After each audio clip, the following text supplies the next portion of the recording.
great. Okay, hello everybody. Sorry for the technical difficulties. I had to recheck all of the connections, but that was really interesting. I'm going to have to try to figure out how to reproduce that next Halloween. It is so good to see you. I'm going to pause a little so that you can catch up and figure out where I am. I'm also going to go back and see if I can get rid of that one, the old one, because otherwise you'll be there going, where is she? So let's see. I'll bring this up and I will close it out.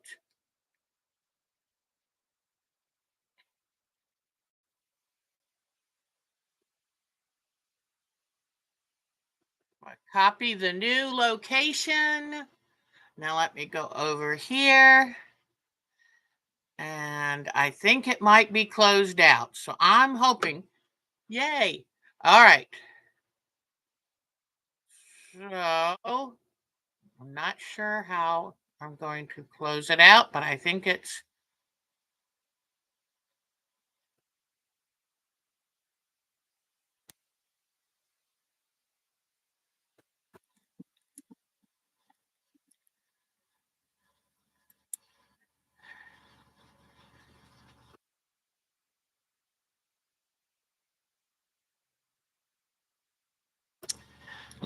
I'm looking to delete this. I am not figuring out how to delete it. So I'm going to cut it off. Let me try one more different way, okay? I'm sorry about all this. I'm going to figure this out. I promise. All right. Let me. Right, live. And I'm going to shut this out now. So bye-bye. I will see you at the next. I will see you at the new channel that I opened up, the new one. And I put the address right down below. Okay.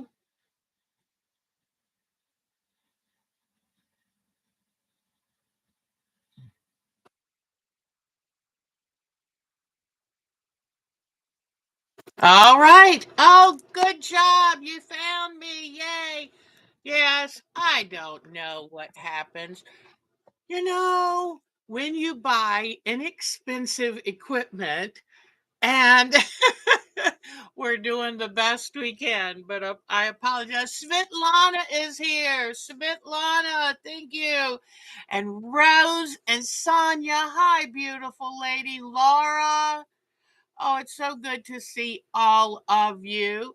I chatted with Michelle this week, Michelle Lang, and she is almost done with her medical treatments. And so when she gives me the okay to talk to you about that, I will. She says the last thing I heard is she's going to be fine. It's just going to be a rough few months. And no, I've got the best IT team. Do not worry. I think it's the inexpensive equipment because my IT man will tell you that you can spend this much or this much. And trust me, I don't, as of yet, I make nothing on this channel. So I'm just, trying to keep it inexpensive enough so I can keep having fun with you because I consider this my playtime, my excitement, my energizer activity. In fact, I went to the doctor Friday and I told her, I said, I do 2 shows a week and I love it. It really keeps me motivated. And I thank you from the bottom of my heart that you're joining me on this funny ride.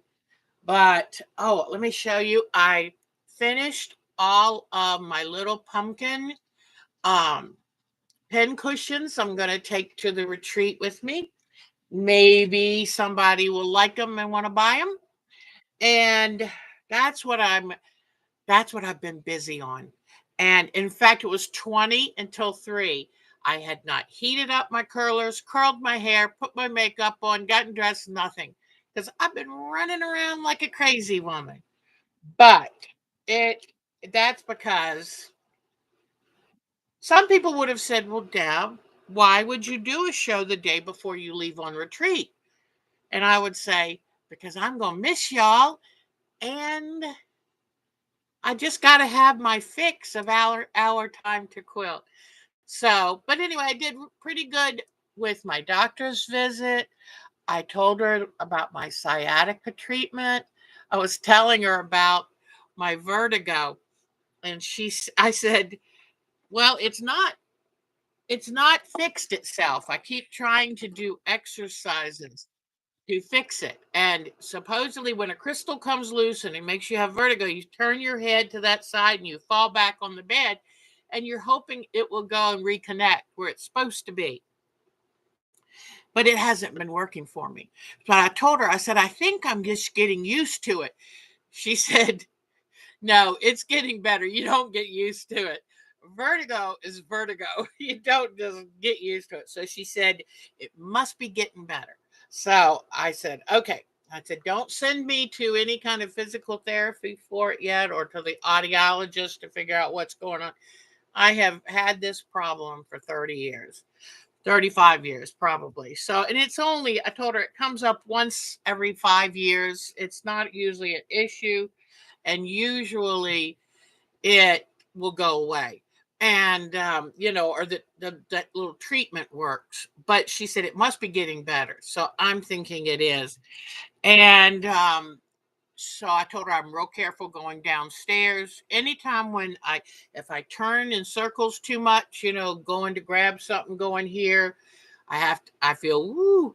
If I bend down to the floor and sit and stand back up, it's like woo. But the good news too is I found a good place. Any of you who have sciatica problems, I found a really good YouTube channel, because I went to this one channel that had me doing exercises, leaning back, but it was still hurting. And I thought, I want to get some relief. So I went to the El Paso Manual Physical Therapy YouTube site. And he's a doctor, and he was explaining that when you get sciatica, don't keep irritating it. Um, that um, you want to help it to calm down. But he said if you're a little sedentary, you can often get it. And so is giving exercises to work on my lower abdominals. You have to isolate those so you tighten them up, which is, yeah, I never think about my tummy muscles, and your glutes. And, you've heard I have some definite glutamus maximus. So luckily with the exercises, it has been working. I'm able to walk standing up with I don't have to stand up. It's painful because, when you have sciatica, you tend to want to crouch over. But go to his website if you have sciatica problems, and he'll explain it to you and why these exercises. But you have to do them all day, every day. It's going to take a while. And he said you have to keep them in condition. And, it makes sense because I've learned before, like with my back problems, that if you have back problems, it might be that your stomach muscles are too lazy. So, your different parts of your body overcompensate. But El, is it El Paso? I think it's El Paso Manual Physical Therapy. And in fact, this is so important that I'm going to look it up again just to make sure. I know he's in Texas. El Paso Manual. Yep, El Paso Manual Physical Therapy YouTube. And he is great. And he doesn't just do sciatica. He does numerous conditions and helps you out. Always, and I'm going to say this now, always consult your own physician. Because I don't want to take a chance that I would give advice that would hurt anyone. But I just this week, I am feeling so much better. And it's not, I kept seeing these things saying, end your sciatica pain immediately. No, you can't do that. And it takes time. And he said, once you have sciatica, you're liable to have it come back. So keep your muscles all in good shape. Once I get feeling even better, then I told Mark, we're going to start these walks because walking, especially when you swing your arms, it's good exercise. So, but enough about that. All right. I wrote my little agenda. So let me look. Art Quilt Thursdays, portrait quilt. I wanted to show you the portrait quilts, but I don't think it's down. The bag, they're packed away to take with me. I'm going to take them to work on. I need to work out Russell's eyes on it, but then I'm going to start. I'm taking my monofilament. When you're working with monofilament, try to use a 60 weight bobbin thread. Use a neutral, lightweight bobbin thread. I have found that really helps to keep the monofilament or polyester monofilament from breaking. So I've got that packed up. I'm taking several. I'm taking my beach quilt. I'm taking several of the landscapes we've been working on because as I'm sitting there, I'll take turns zigzagging with the invisible thread to zigzag all of the pieces down because here at Our Time to Quilt, we love collage landscaping. And so this Thursday night, I won't be here. I apologize, but I'll be at the retreat and trying to work to finish up that quilt because then I want to share with you. First, I've got to sew down all the pieces. Then I will carefully start working on thread painting the quilt. And when I just thought of something, let me write this down. If I have time, if it goes well at the retreat, I'm going to take all kinds of my purple threads and work on thread painting it. And I'm going to be very careful with this thread painting, very mindful thread painting, I call it, because Deb's, push and pull fast method is not what I want for these. And it's thinking about using the thread to help develop the contours of the face so that you come here, come down, across, and down. And it just reinforces the shape of your face. And here on the forehead, you would do it this way. So just, look at your face, eyebrows, the direction of your eyebrows, under your eyes, over your eyes. So it's just reinforcing the contours of the face. And that takes patience and thought and time. So I'm going to make sure I have a lot of all the range of the fabric because I don't want the thread painting to stand out. I just want to support it. Okay. And then once I can get all that done, then I get to quilt it and bind it. And so I want to be able to show you that as soon as I can when I get back. Now, the next project we're going to take, Rebecca, a new viewer, said, if I would love it if we could see I would love to know how to do a house landscape or house portrait. And so I've already been working on that, and we're going to start that. If not the first, and that's another thing. The Thursday that I would be ready to do a show is Thanksgiving. So I wanted to kind of see how you were feeling and see if Friday instead would work for you. I'm going to be at my daughter's on Thursday. I didn't know what your plans were on Thanksgiving Day, but I thought, what about Friday? And so, kind of, you can shout out the things that, your thoughts on it, but then we're going to work on, okay? and you don't have to do your house. You could do an imaginary house. You could do a house that you wish was your house, a castle, an English manor, a chalet, whatever you would like. And I'm just going to kind of talk you through it, and so that you can have something, a keepsake. You're working Thursday and off Friday. You can do either. All right, you're working Thursday. My Lisa is the hardest worker. She has several jobs. She's amazing.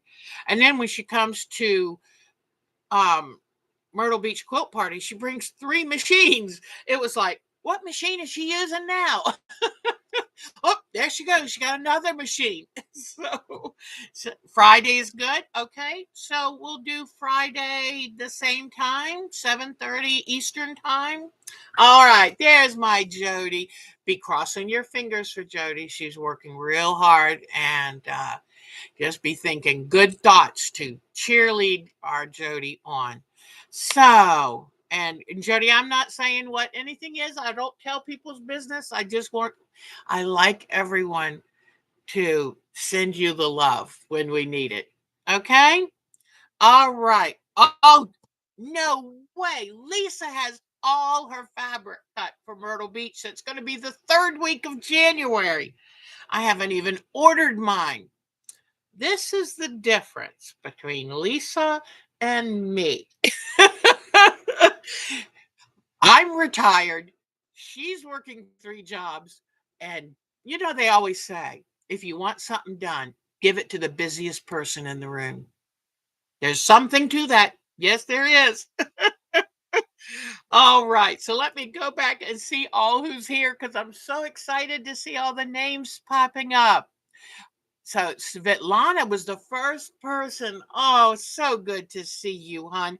I'm hoping one day that we can, anybody that wants to come over and meet you can travel to the Ukraine, and it'll be being rebuilt, and there's so much history in Ukraine, so many beautiful things. You know that Ukraine does the Pisanki eggs or Pisanki eggs that I love. There's so much art and talent in Ukraine, and I want that to be restored, and I want the invaders booted out. So, in fact, I did hear some good news on that front that the invaders are having to go back to people they've sold military equipment to and try to buy it back. So that's a good news. Good news. All right. So Laura's here, Regal Rose, Sonia Johnson. Oh, it's so good. Joni, hi. I sent Mark your information so that he can let Santa know the exact cordless iron. And I thank that because, it is nice to get your advice and your experience on here because I didn't know. I didn't know which cordless iron, what model number to get. So thank you, Joni. So Boomerang is my IT man, my wonderful Mark. Mitty's here, and of course Lisa, Jody. Oh, Debbie's here. Marsha Hahn is here. Hi, sweetie. Mary's here. Betty Meisner. Oh, this is so good to see all of you. You are the best. So, um, let me see. So the first thing I talked about the art quilt because I'm getting very excited about that portrait, and I need to give a shout out to Jody. Without her here, without her holding my hand, without her taking me step by step, I couldn't have done it. And I feel like I that's going to be the most important piece of art that I've ever created. So thank you from the bottom of my heart, Miss Jody. Everybody, help me out giving her a shout out, and she's always so generous. Charlene Lawson is here. She's been working on a UFO. It is Charlene Lawson, I'm pretty sure.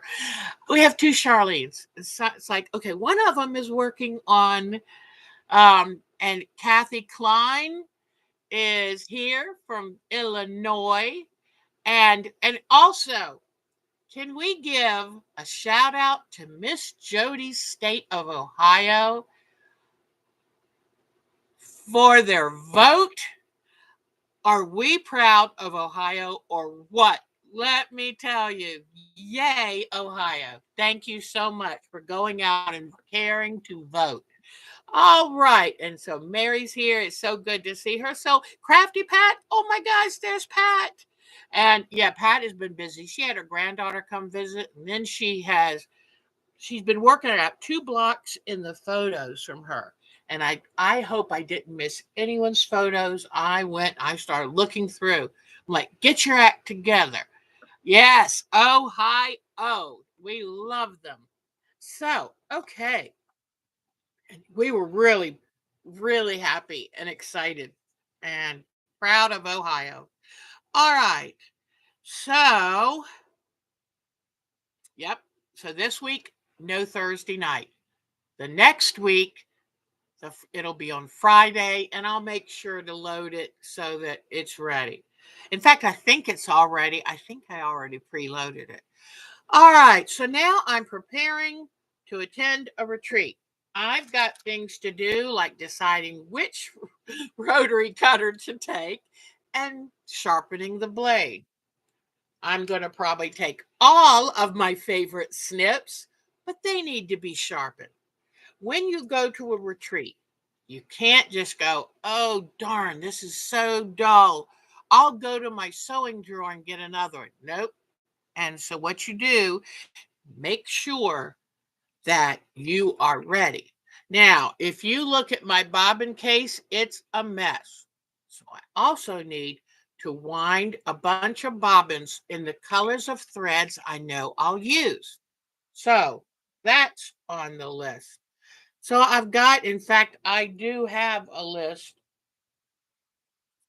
Do you want to see what I still have to do before I go? And I'm supposed to leave tomorrow. So I'm going to. Mark's been running around like crazy saying, is there something I could do? But I'm trying not to ask too much.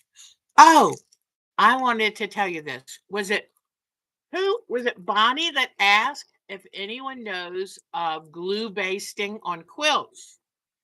Well, I was going to tell you that I got some of this double-sided tape.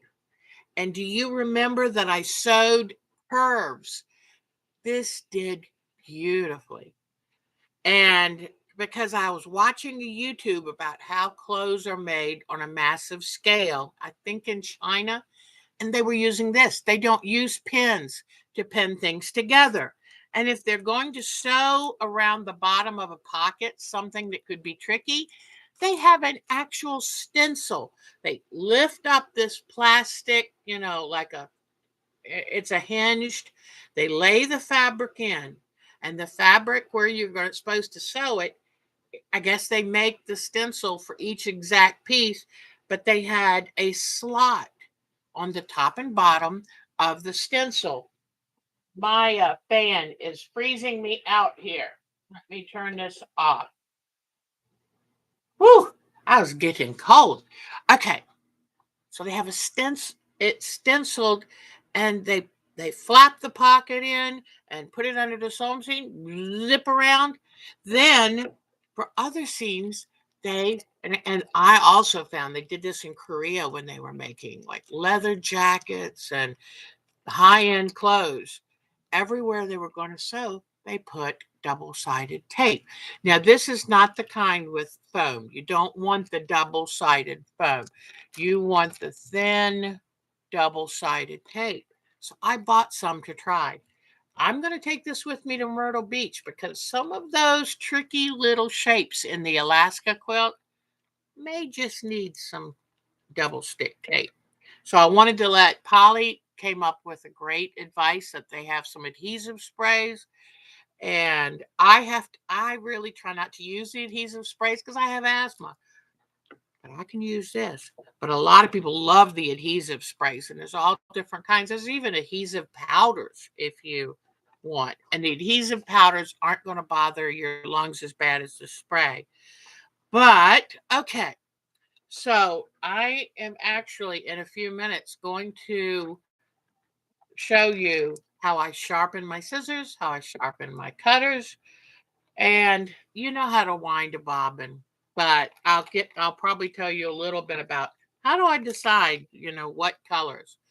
I put in an order for Joann's because I've noticed that the dressmaker spools from Coates and Clark's haven't been the same quality.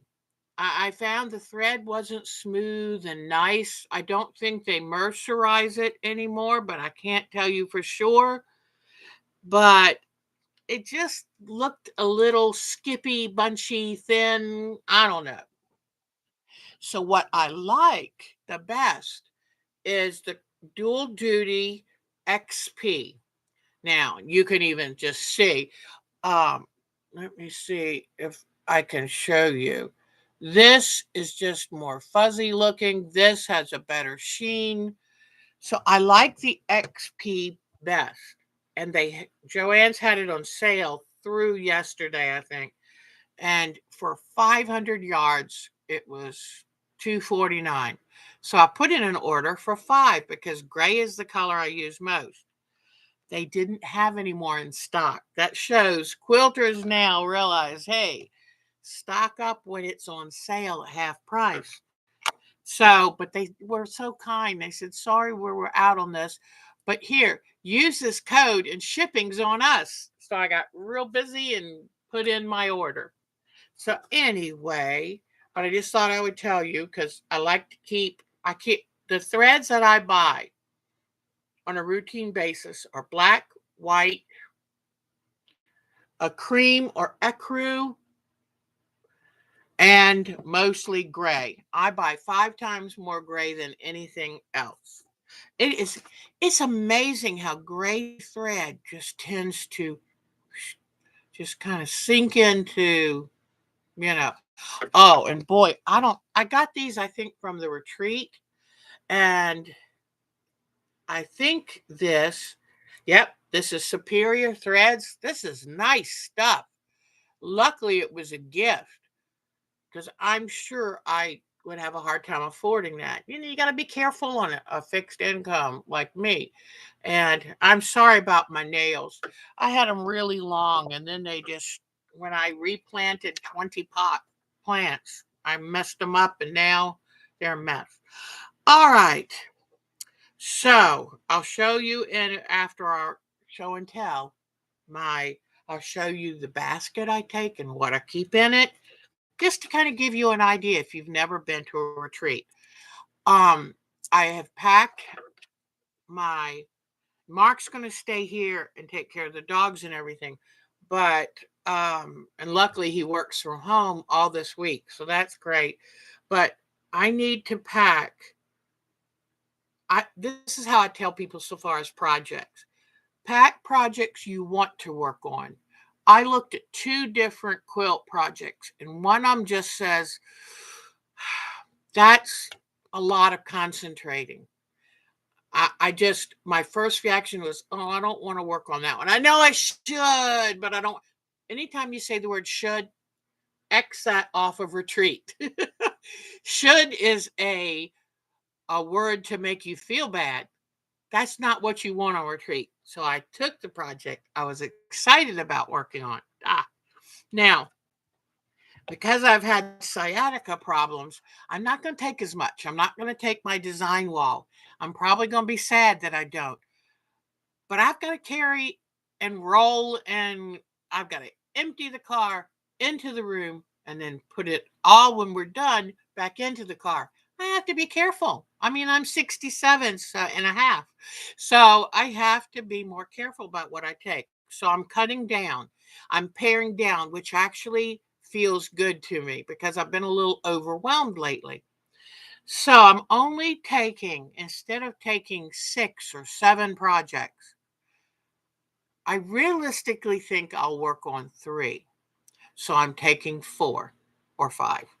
Now, the reason in that is because despite your best effort, you're most likely going to forget something for one of your projects. And that something will probably be something that you need to work on the project. To me, the worst thing that could ever happen would be me sitting there with nothing to work on. I'm also taking some hand projects.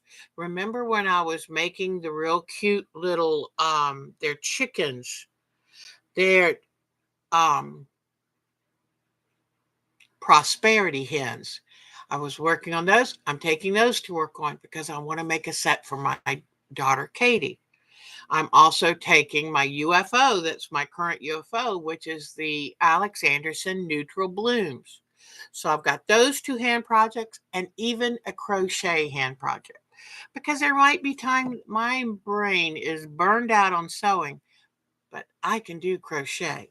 I'm also taking a camping chair that is a reclining type camping chair. I can put my feet up because it's going to be in the 60s this week, which means I can sit just outside the big sewing room in the sun like a cat and just enjoy the sun, put my feet up to help prevent so much swelling of my ankles, and then I can just work on hand projects. Or I can use it inside the room and just go over to the corner, set my chair up, and sit and do. It's important to get up and move around when you go to a retreat, which I am not good at, and go put your feet up. So my retreat is this time, normally it's Tuesday through Sunday. This time it's Monday through Saturday. And Saturday it shuts down at noon. So I'm going to go ahead and pack up my sewing stuff Friday night. Since I don't wake up till 10, I'm just going to wake up and pack up the room Saturday morning and go ahead and come home. And so I'll have Monday, Tuesday, Wednesday, Thursday, Friday. And that will be so much fun. We're going to have a show and tell there. So I've had to pack up my show and tell. We're going to have bingo. So I have made 6 fat quarters. I got that fabric from Joann's. Really nice fabric on sale. I chose the same Christmas fabric. I bought a yard and a half of it and just tore it into fat quarters, rolled it up pretty, and put a nice green yarn bow on it, on each one. I've already packed little bingo covers, when we play the bingo. So I've tried to get as much of that together as I can. I still have to pack my clothes and my food and make sure I've got everything right there. Preparation is huge. And sometimes you think, I've thought this week, is it really worth all this work? And then I think, especially I think, sitting out in that recliner in the sun on the back deck, watching the eagles fly over, because the retreat's at this 170 some acre farm right on a lake. Yeah, it's worth it. So it's work to get ready, it's work to get there and unload, it's work to pack it all up to come home. But I think it'll be good for me to get out of the house. I stay in the house too much. In fact, so much so that I have a little social anxiety that's gotten worse over the last couple years. A lot of people are in that same boat. But I think I need to get away while, especially here before the holidays. All right. So enough about the retreat, but as I think of little things, I like to tell you because um hopefully you already have your favorite retreat. If you don't, I hope you will find one. And it's mainly we do our own thing in the retreat. Now this fall, they're going to have some actual little like pseudo classes. So I'm going to try to learn what is it about fabric weaving. So I'm excited about that. I signed up for that and they're free. And a lot of people will bring cute little crafts to do and leave the stuff there for people to work on. So I'm thinking about should I take some card paper, cardstock I have loved making these. I just painted this one today. This is for my Becky because she's in her Barbie stage. But aren't these the cutest things? And they're sturdy because I used cardstock. Because if you just use regular paper, I think you'd be disappointed. I have before tried to make paper ornaments and they just crush. This is pretty good. And wait until the paint helps stiffen it, but wait until I put the triple thick sealer or a can of acrylic sealer. That'll make it firmer already. So here's for my Becky. She's in her Barbie stage. She even took a koi mat and painted it, did the Barbie wording and painted a Barbie face on it. I thought it was so cute. Here is the blue one that I made, and I think that's lovely. I'm going to see about sealing these enough so I can hang them on the front porch. Here is a teal one. I think that came out really pretty. Aren't these nice? And I'm going to show you again today how to make them. Here is a gold one. I love this gold. It's called champagne gold. And these are those boxes of metallic paints that they're metallic fabric paint, but I use them for everything that I found on Amazon. And I got them for Christmas last year, and I'm finally now using them. I tried something with this one. If you look closely, you can see where I tried doing silver stripes on the star. I didn't like it, so I painted it over. This side doesn't have any stripes at all. This side, you can barely see them. So I'm going to make a bunch more of those. And in fact, while we're talking about it, that would be a really good time. And I also, my doctor, when I was telling her, oh, here's another one. This is a silver one. So I've made what, 6 of them so far, and I'm not done. I love them. All right. And I still need to put a hanger. And I might find little ways to kind of jazz them up a little bit. I will see about that. But they're really pretty. All right. So I brought up and I've got another ornament for you.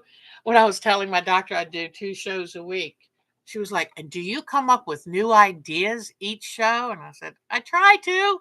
Now, for art quilts, usually we work consistently on something, but I try to come up with cool things for you. All right, so this is cardstock. Cardstock is just a little heavier than paper. See how it's heavier than paper? And I really think that's the way to go with these ornaments. So I turned what was a rectangle into a square. You need a square.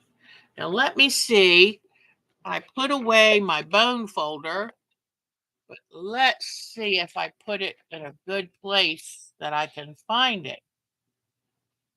Because, aha, I was a good girl. All right. So now let me get the camera over here. And I'm going to, after I talk about this, I've shown you the painted stars. I'm talking about these folded stars. I am going to take a moment to say, what are we going to work on before the holidays? Okay. One thing I like about the stars too is they can be Muslim, they can be Judaic, whatever. A star is pretty universal. I like making sure I have something for everybody. All right. Now, so here I am, and I have my bone folder. And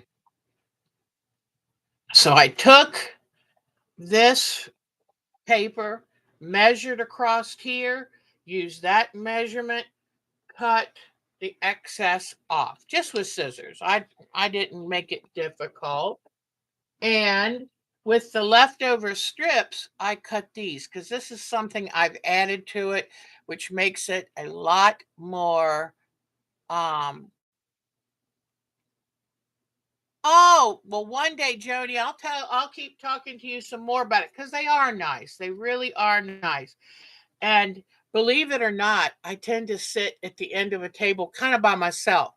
I don't hear well. That makes going to a retreat a little difficult. And honestly, I'm kind of a quiet person normally.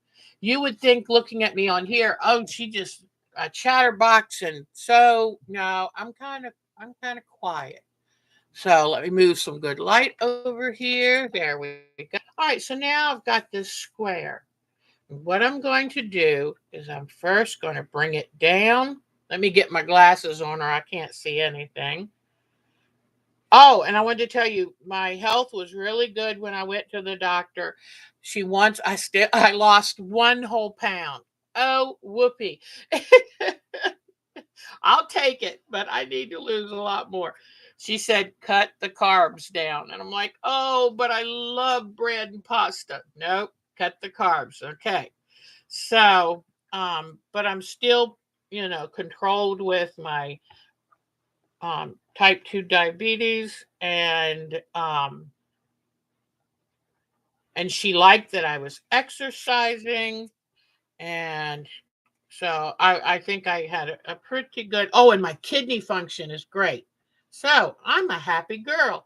And what I have to do, since I only have one now, is drink a lot of water. So that's what will keep my kidney functioning well. All right, so now I'm going to bring this side down. Oops, I'm not even telling you. But you fold them diagonally. Oops. You fold them. This is the fold. You fold them from the center down to meet. Okay?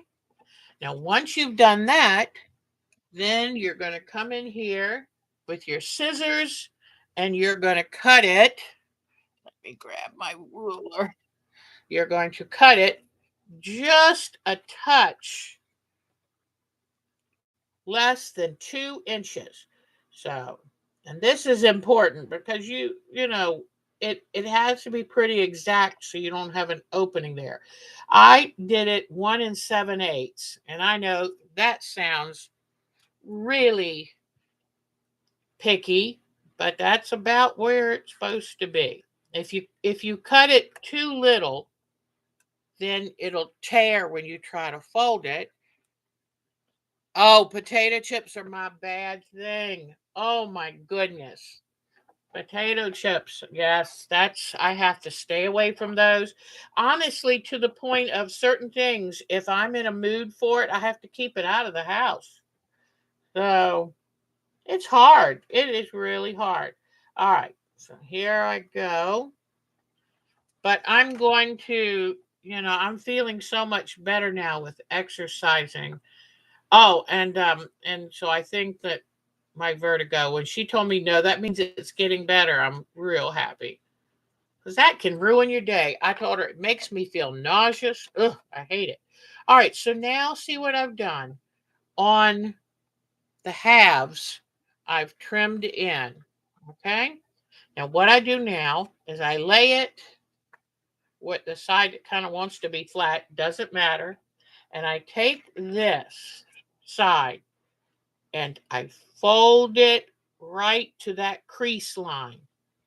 Now, if you don't have a bone folder, then you can use your fingernail, you can use the edge of the handle of the scissors, like that, or you can just use your fingernail run. You just want a nice sharp crease. And see how that 1 7/8 was perfect. Perfect. Because when I did my first one, I thought, oh, well, I'll just, cut whatever. And I had gaps in it. And then I had to put little fillers, and that was a pain. So now I take the other side of this quadrant and I just fold it up till these touch. And since I have arthritis, a bone folder really comes in handy. Okay? And I have another lump right here starting because, you know, I have the terrible, look at that terrible arthritis. So I was showing Mark and I think he felt bad for me. And, you know, I use my hands a lot. You know, I'm always busy with something. And, but you know, when it comes to arthritis, it's not good to sit still and because you'll just freeze right up.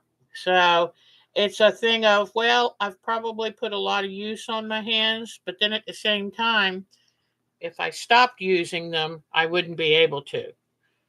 Because as it is now, my two middle fingers are starting to want to freeze up. So I have to stretch them because I don't want to lose my flexibility. And you'll hear them kind of crack a little bit. I don't do it too hard, but okay. Now, so just go around bringing it all, you know, this is where it helps. Let me show you real up close. Okay. This is where you want to use some precision. The hardest part is getting this corner at the bottom, getting this to lay flat and come right to that edge. It's easier to do it further up. And so now, since I've got you nice and close, I'll show you bringing this one up right to the center crease line you already had. And then, see that? Okay. If you have arthritis in your fingers, I have found using drink cozies, I have made little, what do you call it? Tight little finger supports. When I push them on, they're not too tight. Constriction, I'm trying to think of the right word, but I sleep with those on the fingers that are having a hard time. And it is so comforting because this one is starting to get stuck sometimes like this. And so if I wear every night, I wear those soft but firm cots. You and by the time of what I make them into, you can call them a finger cot. It really helps. All right, so there we go. Let me pull out. Now this is the easy part. This is the fun and easy part. And with this, I recommend you using a stronger white glue, stronger than school glue, because otherwise you're going to have to sit there and hold it or use tape on it. And let me tell you, I tried using some painter's tape the other day to make those stripes and it peeled the paper right off. Even painter's tape did. So I recommend I'm using a tacky glue. And let me bring this back up a little bit. I feel like I'm right there at the edge. And what you do is you put glue on one side and then you bring the other side over and try to get it to line up to get it nice and tight. And then use a pencil or a chopstick and just run it down along the inside of this edge to make sure that the paper is nice and snug. So you've got that one right there. You just come around, and I find it's easier if I put the glue on the same side all the way around. So see, I've got the glue, and then I just bring it up like this. And this is what makes that wonderful geometric look. And so I try to make sure, see if you fold them carefully, it covers it the whole space up. You've got a nice big gluing surface. And so you just kind of hold it for just a second, then the glue sets and off you go. I got little glue fingerprints on here. Whoops. You know what? I try to always use white or gum erasers because the red erasers will leave some dye behind. Okay, now I'll come back to this one. But I love this. I could do this all day. especially using a bone folder. It doesn't hurt my fingers as badly. All right. So now that's why you have the nice, sharp, crisp edges. Oh, I've got to confess, I was it Friday? I binge watch before and after the doctor visit. I binged watch Virgin River. I sit there. I I watch that show. I love it and I hate it at the same time. And Mark said everybody has their guilty pleasure. But it kills me. It's soap opera esque and everything. It's just so perfect. Like they had refugee campsites, but they had a flower box in front of each one. Would a wash let me see. Washi tape. I have never used washi tape, so I don't know what would work. You could actually use the double stick tape if you wanted, but I've been real pleased with this. Now, what I do is I take and put glue right around the opening. Don't go too far out of this, just around the opening. And then I take one of these, which is just a piece of paper approximately the size of the center here. And I cut the corners off and I put it on here. And as you can see, it's a little too long over here. No problem. I'll wait till it's dry and then I can trim off the excess right there. But I just wanted to make sure I had it big enough. This really helps support the star. So what you have to do is now put it down, leave it be, and let it dry. Don't paint it or anything till that glue is dry because it really does stiffen it up. Sometimes you have to go back to the front and bring the point up, make it nice and sharp. But isn't that pretty? So you do two of these. You watch it too, yes. Yes, I heard that in November they're going to have, and but I tell you what, she did a great dance in that next to the last episode. That was so good. And I love that she's a healthy girl. She's not scrawny. But anyway, but there we go. So now you do two of these. When you take and put them together, you offset them. You don't match this. I guess you could. Well, no, you can't because you know what? Can you see how they aren't flat? You can stick a pencil under here. See that? So they're not flat the way you fold them, but by offsetting them, then they fit pretty well together. What show? It's on Netflix and it's called Virgin River. And it came from a book series. Yes, the giant windmills. You're right. So here, but I love these. And then when you paint them, they just become magical. I mean, look at that. And it's just cardstock. Isn't this cool? So I love those. That's my favorite. Now, now that we've gotten that part done, I'll show you a less favorite one. I don't know where I found this page. It I think it was in a different language because it says round tile. Well, to us, a tile is something too hard. You couldn't fold it. But I thought, I'm going to try this. So I came down yesterday and was cutting my fabric so I could make these. And here's a gold fabric, dimples. Then here is the Christmas fabric leftover that I bought to do the bingo fat quarters. And I took and glued it together because I just assumed that that was fabric. Well, I assumed wrong. So here is my tortured final result. And I didn't even do it fully the way they said because they wanted you to glue one of these on top of this one. Well, it's already so thick and cumbersome. I instead just took and hand stitched them. Let me see if you can see my hand. See the hand stitching?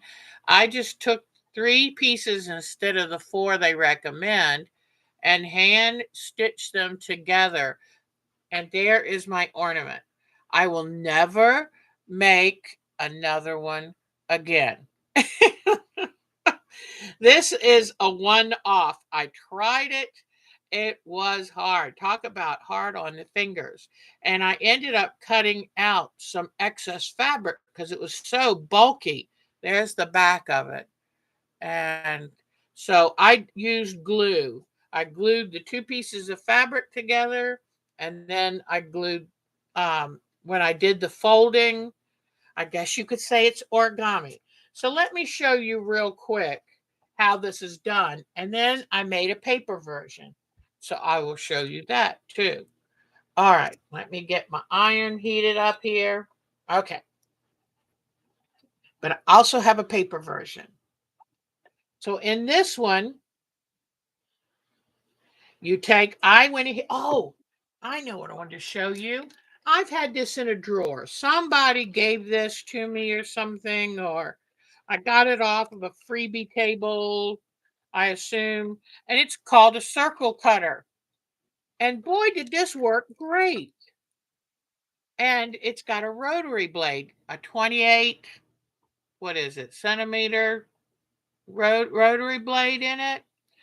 And so you lay it on your cutting mat on top of your fabric. And you put one hand here and take the other hand and rotate. Hmm. I guess, yeah, I guess you rotate, it rotates the whole thing like this. So the biggest circle you could make would be 6. Okay. But you just take and hold it firm with one hand and with the other hand, rotate it. And it did a great job. I said, I've had this in a drawer for at least 10 years and never used it. And when I finally did, it's pretty nice. Now, I never cut out circles, but if I do, hey, yes, I will be happy to post the direction. And I don't remember where I found it or anything. And here is the information.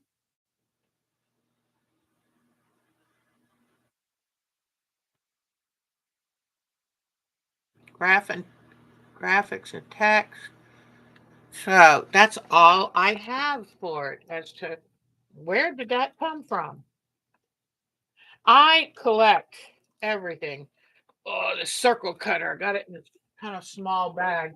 All right. So these I just took and put some of the glue, the tacky glue, gently dot, and put the 2 together with the wrong sides together. So you bring this down, fold it in half. Oh, I starched the fabric. And you know what's funny is I starched the blue circles after I cut them. I starched this fabric as a whole piece. The blue fabric shrunk.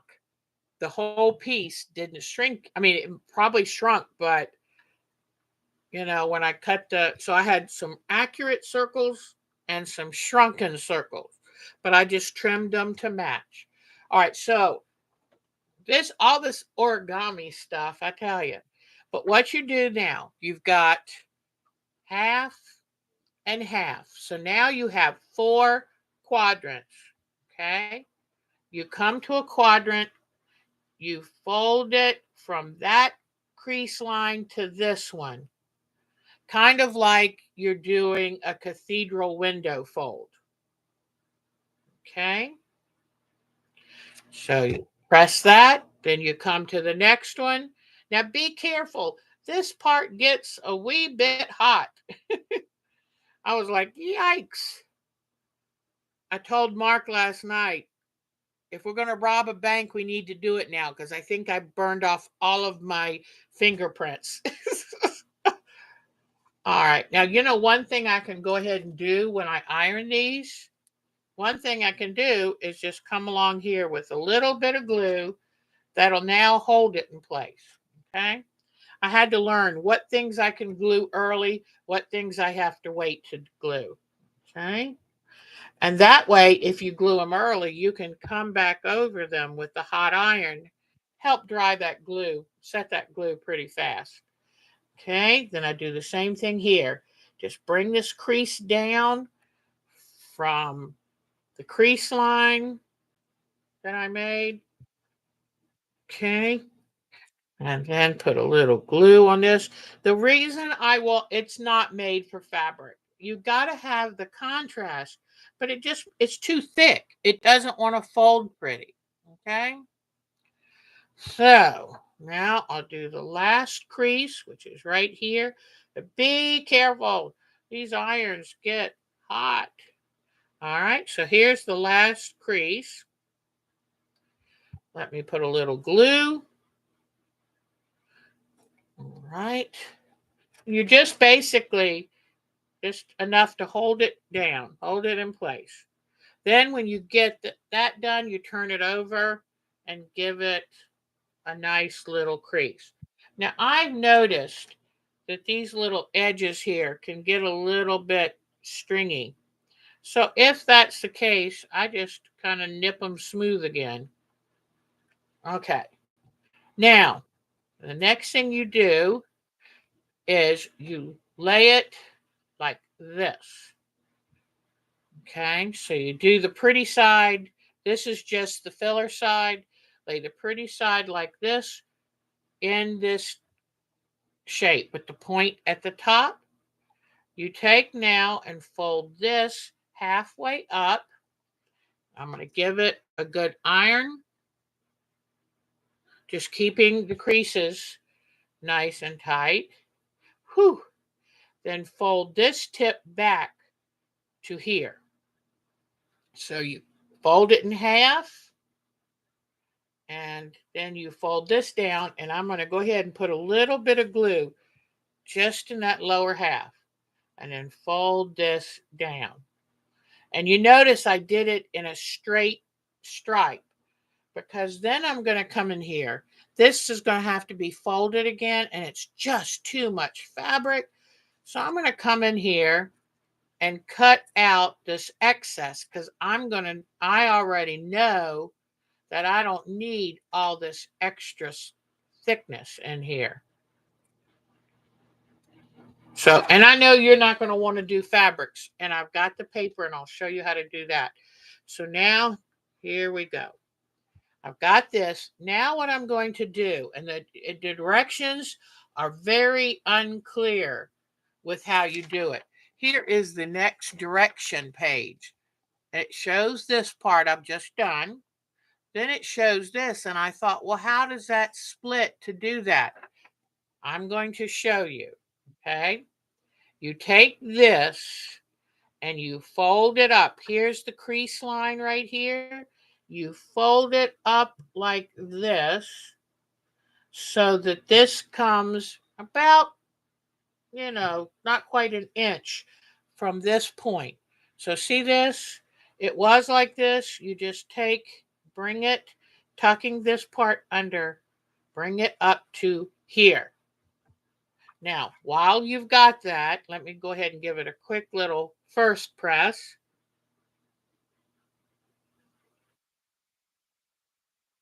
Okay. Now, while you've got that into position, what you're going to want to do is take your glue. Don't bring it all the way to the point because it has to be covered. But put glue where you know that when it's folded, you've got it glued together. You got that. See how you can't put it up here. And then come and put glue in this fold. Now you see why I cut away the excess fabric. Because, oh my gosh, I was doing this last night saying I have done something wrong. I'm going to come in here with the iron, put this on it, let that glue set.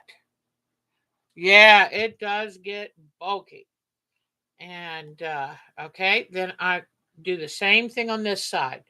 So I kind of take, you bring that crease up, tuck this under. It feels weird when you do it, like, I don't know what's supposed to be happening, but just stick with it. There we go. Now I'm going to give this a first press, and then I'll give it a second one after the glue. Right? So I come put the glue in, keeping it from the top of that point because it will show. So put that, I've got the glue inside here, press it, and then come put glue right in here. Okay. And now give it a good press. All right.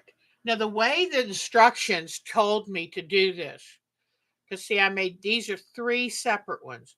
Here is one, here is one, and here is one.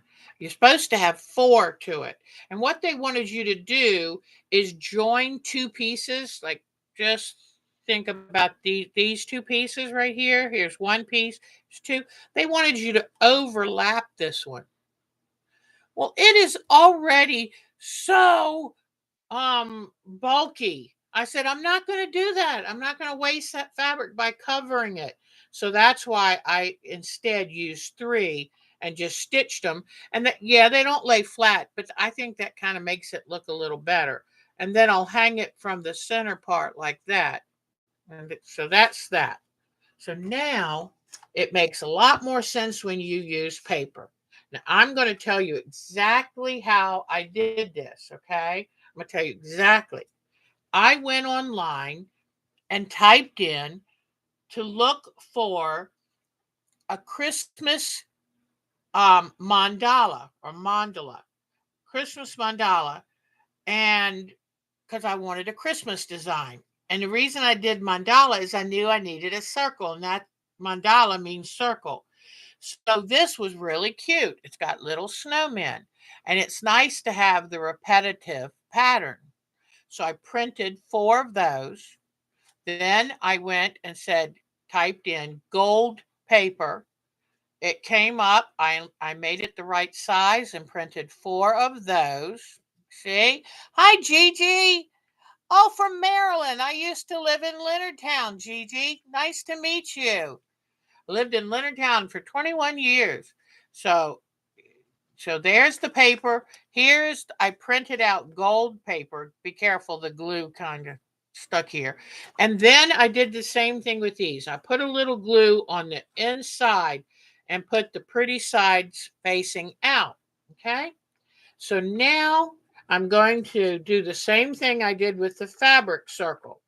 I'm going to fold the paper up until it meets. And also, when you first glue these 2 pages together, let them sit and dry before you try to make it. Remember that paper is very vulnerable when it's wet, and the glue makes it wet. Okay, so you fold it once that way, then you come and fold it exactly opposite.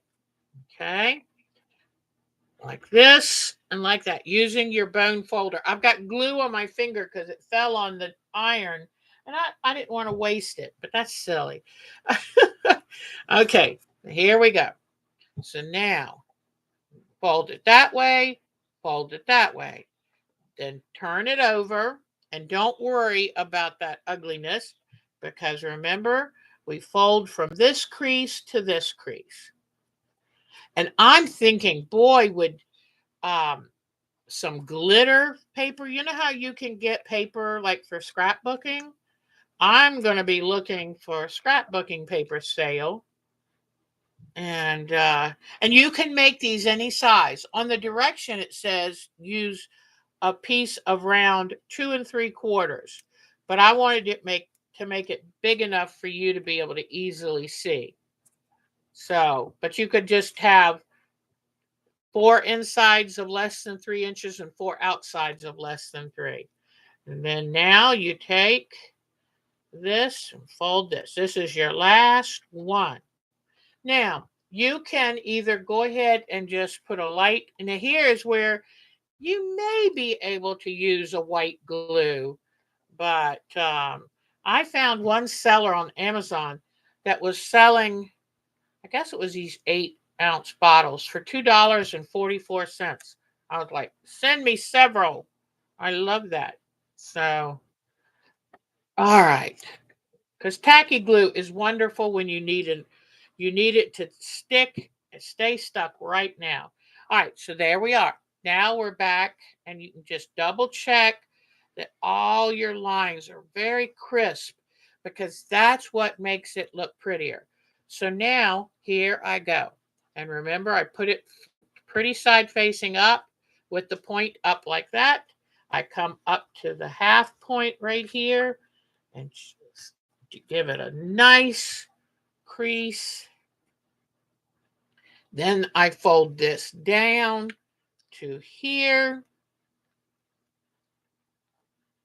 And if you're careful, you can kind of line up some of the designs in the paper. Here, I'm also going to cut this excess out to remove some of that bulk. So I just cut a moon, leaving the edges normal, just in between the edges, cut out the bulk like that, because you need a little bit coming down to the middle. I'm going to run this little piece of glue right there. Okay. And you don't notice I haven't glued this yet. Since I have to fold these up, I won't glue that until it's all done. All right. With paper, it's a little bit trickier to do this fold, but mainly, with this part coming back like this, you want to bring that creased middle line up, and you have to put it not quite an inch from the edge of the paper to where the crease is roughly in the middle. Okay? Yeah. Well, that's why if you are already ordering other things and you get a big bottle of, I get this stuff on sale because I'm not going to pay the fortune for it. Like I told you, I'm on a budget.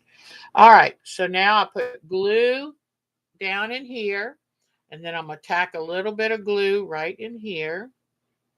But when you have something that has the pattern in the round, it can make some, let me show you.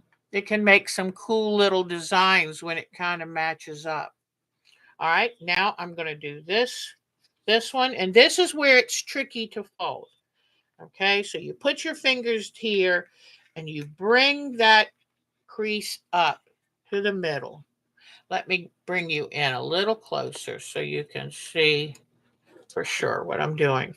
So you push push your finger there, bring up that crease right there. See, this is the crease. And oops, let me see. You've got to, you want to make sure it's the same on either side. So sometimes you have to kind of force it a little. And you don't bring it to the middle, you bring it to the side. Okay, like that. All right, that looks pretty good in the middle. So you bring that there. All right. Okay. Now, let me go ahead and glue this part. But you can see why I cut out that excess. It's not needed. And it's nice not having a big old hump. So, okay. And if you want, you can take the iron and just kind of place it down. Okay, just give it a little press. Okay. Now, this is, I have to make this one be right, I have to glue it over top. But I'm just noticing I must have folded something different. It's not wanting to meet perfectly. So I'll do the best I can, but evidently keeping all of the measurements in place is really important. But I'll get it the best I can. And you kind of just put that over like that. And I want to, yeah, I don't know what I did to make it not fully match up. These might not have been folded exactly the same. Let me bring you back out. But this was a problem I just had. I didn't have this with the fabric, but here. But just bring it as close as you can. You kind of want all of these to meet in the middle. Here is the one they did right there. And here is mine. So I don't know what I did with that last one. That it's not perfectly lined up, but I'm not sure anybody's going to notice. Just not sure. And then I'll put a string. You can put a little hole through it, put a ribbon, and there you go. So I will definitely put this on our site, on our groups IO, and you can mess around with it. I would love to see what you do with it, because I think if you got a really pretty design, it really helps to have, a nice design, and then glitter paper in here. I bet you it'd be really pretty, but it's not lightweight. That's the thing. It would be nice if you could get a piece of paper with a design here and the back was already a contrast. But putting two pieces of paper together and gluing them makes them a little heavy. So here are the two stars, but here's this week's project. Okay. All righty. So now let's do, before we do our show and tell, so I've got to remember to put that on the website. Let me bring over the agenda and talk to you. I've done the painted stars and the folded stars, art quilt information. What are dogs hot? Okay. What are we going to do with the show between now and the holiday? Last year, because of Diana Bicknell made us that wonderful snow globe quilt, her own design. I mean, I hope she sells the pattern. It's amazing. She did a great job. And that was wonderful. That was a big project.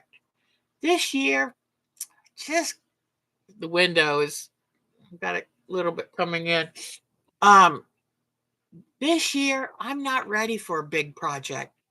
What I've already got planned, I've got a whole page of things that I want to do for holiday ornaments. And I'm going to show you when we do the show and tell, I'm going to show you some of the ideas I've pulled to the side to do. And I've got an order in with Joanne's and I think one in Michael's, and I'm trying to get everything on sale the best I can.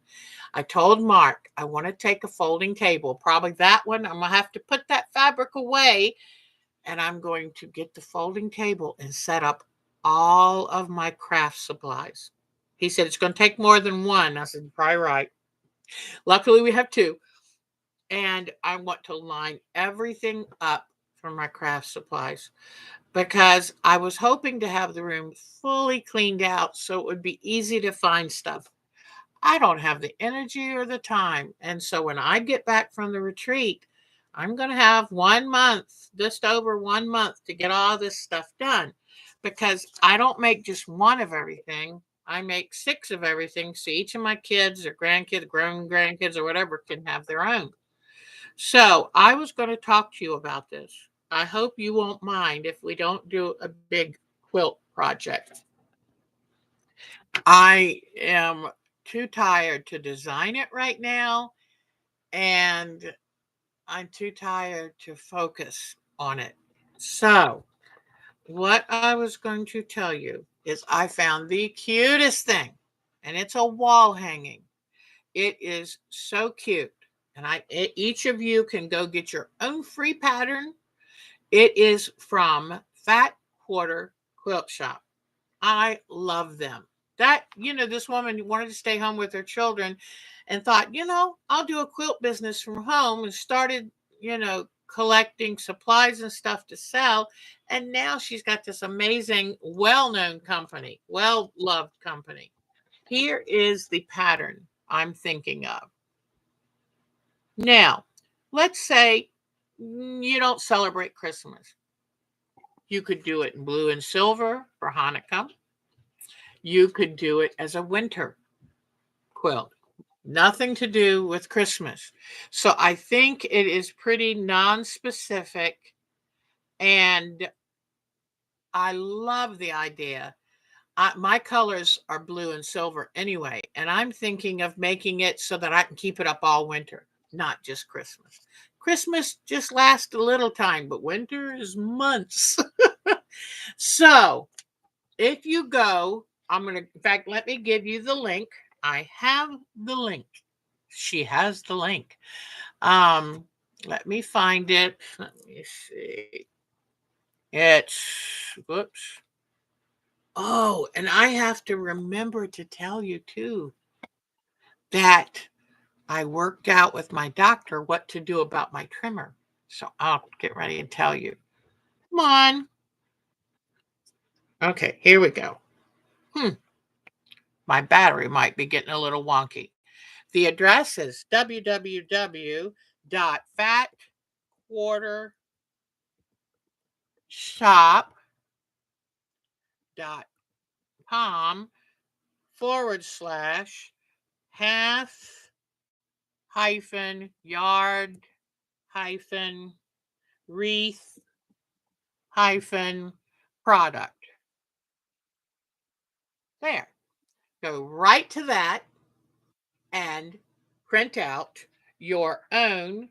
It's 3 pages, so front and back, and then just a little bit of the front. It is so, so cute. Do it whatever color makes you happy. Some people like burgundy and gold. Some people like blue and white. Some people, whatever you want.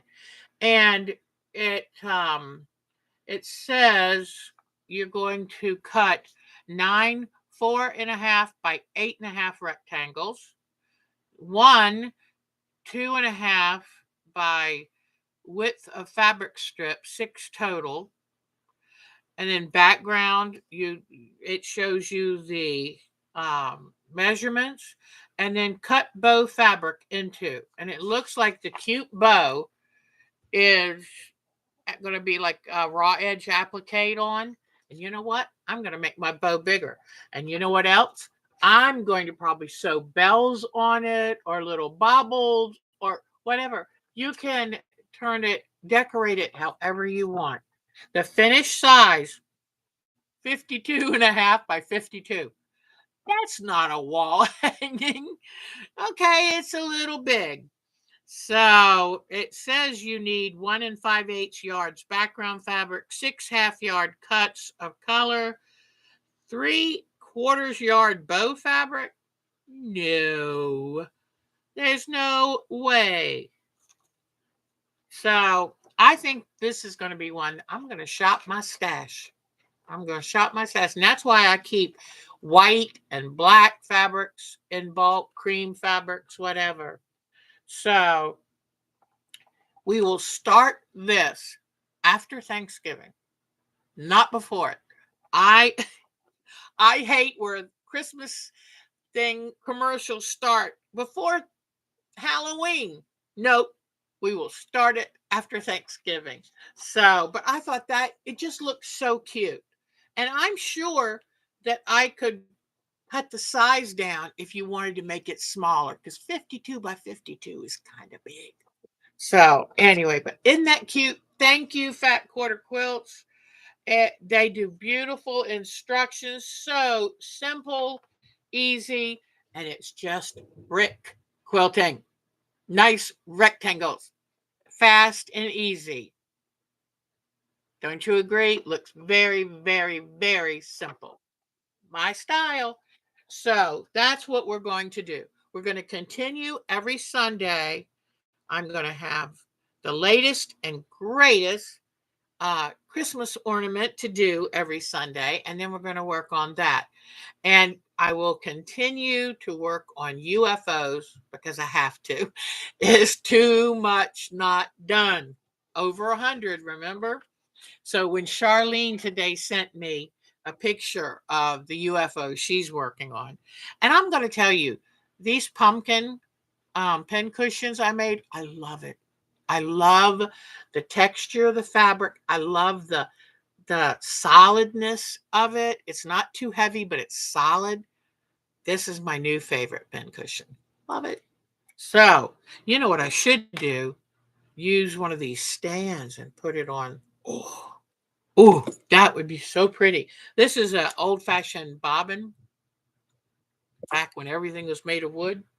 All right, so I've talked about, but I hope the plans through the holidays are okay. And there is Michelle, our wonderful Michelle. I told them that you were just about done with your medical treatments. We didn't talk about anything specific.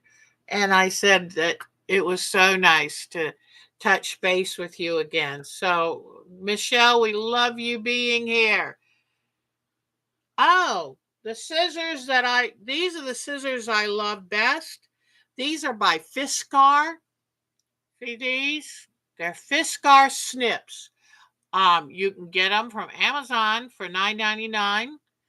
And here is the label. Whoops. Here's the label on the blade. It pays to get these. I have bought a cheaper version, because I'm kind of weird and want to save money. The cheaper version doesn't work as good. Fiskars is the best. Let me tell you why these are my favorite. I've got dressmaker shears. They're wonderful, but they're heavy.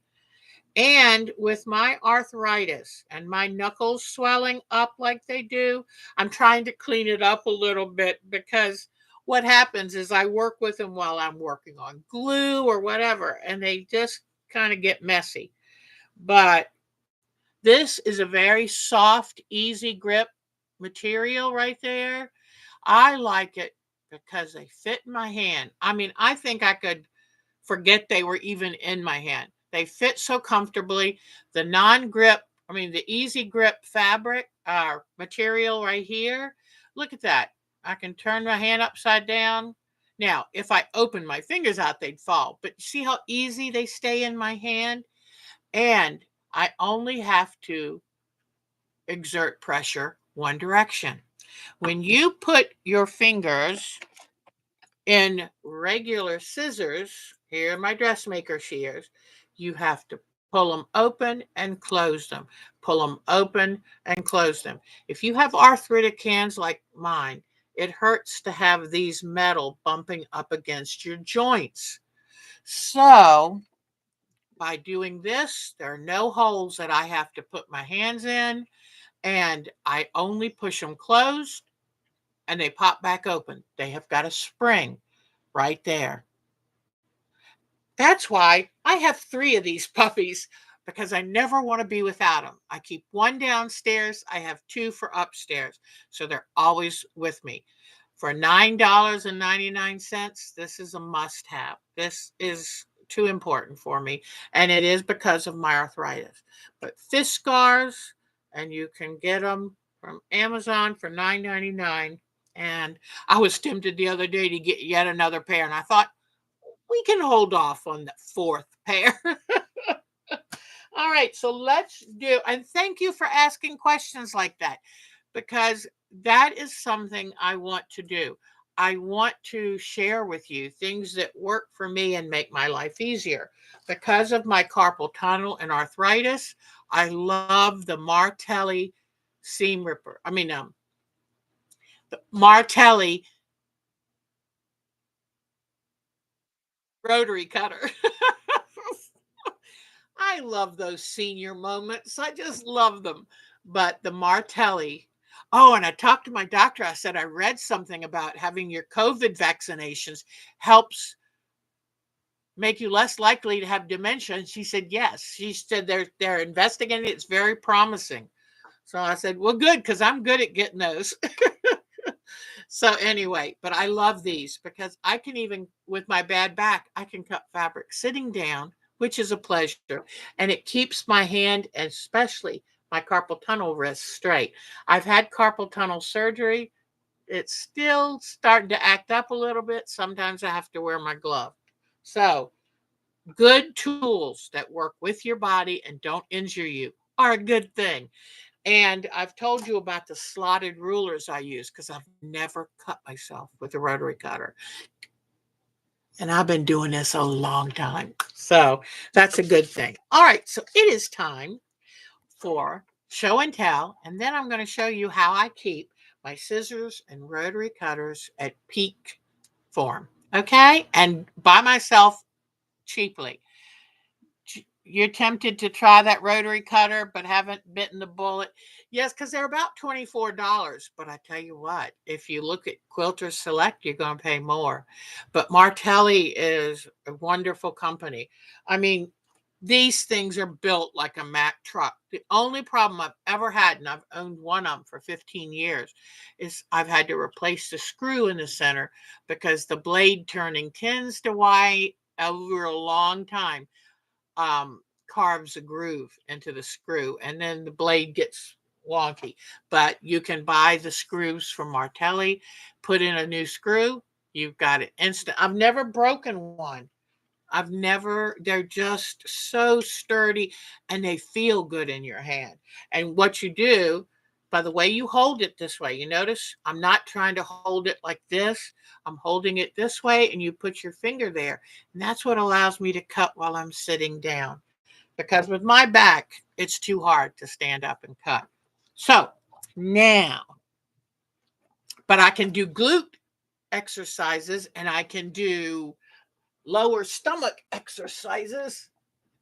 So Mark and I went out to eat the other night, and I said, look, I'm doing my glute exercises. He just, poor guy, he can't take me anywhere. This sun is peeking through one slat of the mini blind. We were watching, we love this train station in Finse, Norway. And we were reading that as of December 23rd, they have less than 5 hours of sun a day. I or 5.5. It's like from almost 10 o'clock to 3. That's it. That's all the sun they have. So I can't live like that.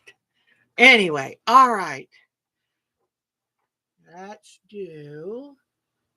But we're going to have lots of fun ornaments and crafts. I get so excited about this time of year because I love crafting. Sometimes I wonder, should I have started a craft channel? But where would I be without my art quilts? All right, so I've turned off that light. Now let me turn the camera around, and we're going to do show and tell. Thank you to everyone who sent me photos. I was checking until 1 o'clock. And so let me see. All right. Now, whoa, doesn't that do something to your eyes? That'll make you feel odd. Okay, let's go look. And I tried cleaning out some of the folders. I try to show these pictures no more than about 3 times, and then try to do a clean out so we can have nice new. Oh, while I'm right here, I'll show you some of the ideas. Come on. This mouse is giving me a little trouble. Okay. Um, for my daughter, I found these free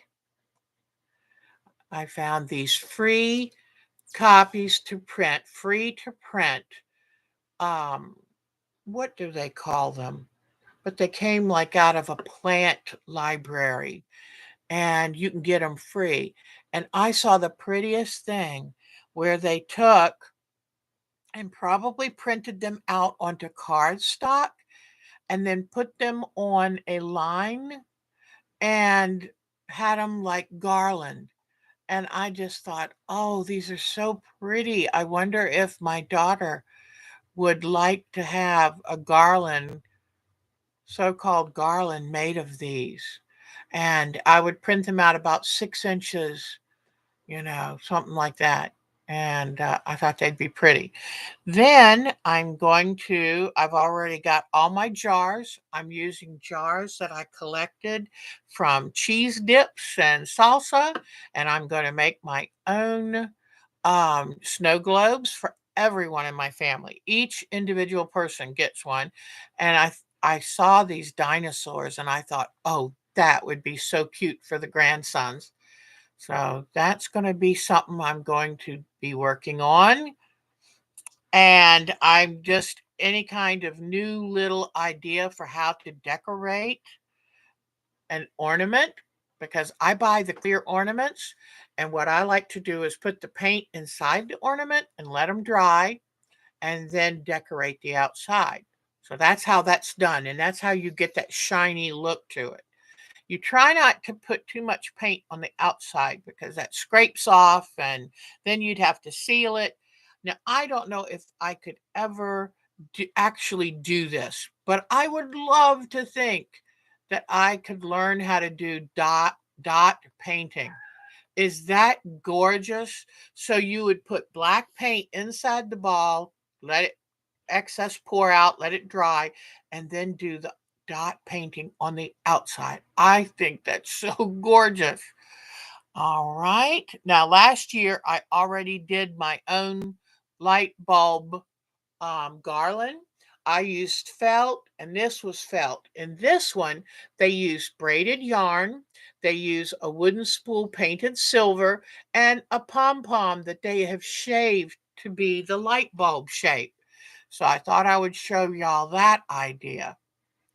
Um, I am going to be, oh, let me see. I was looking for little horticultural shapes like that I could try to cut out of special paper and place them on the outside of an ornament and then paint them gold.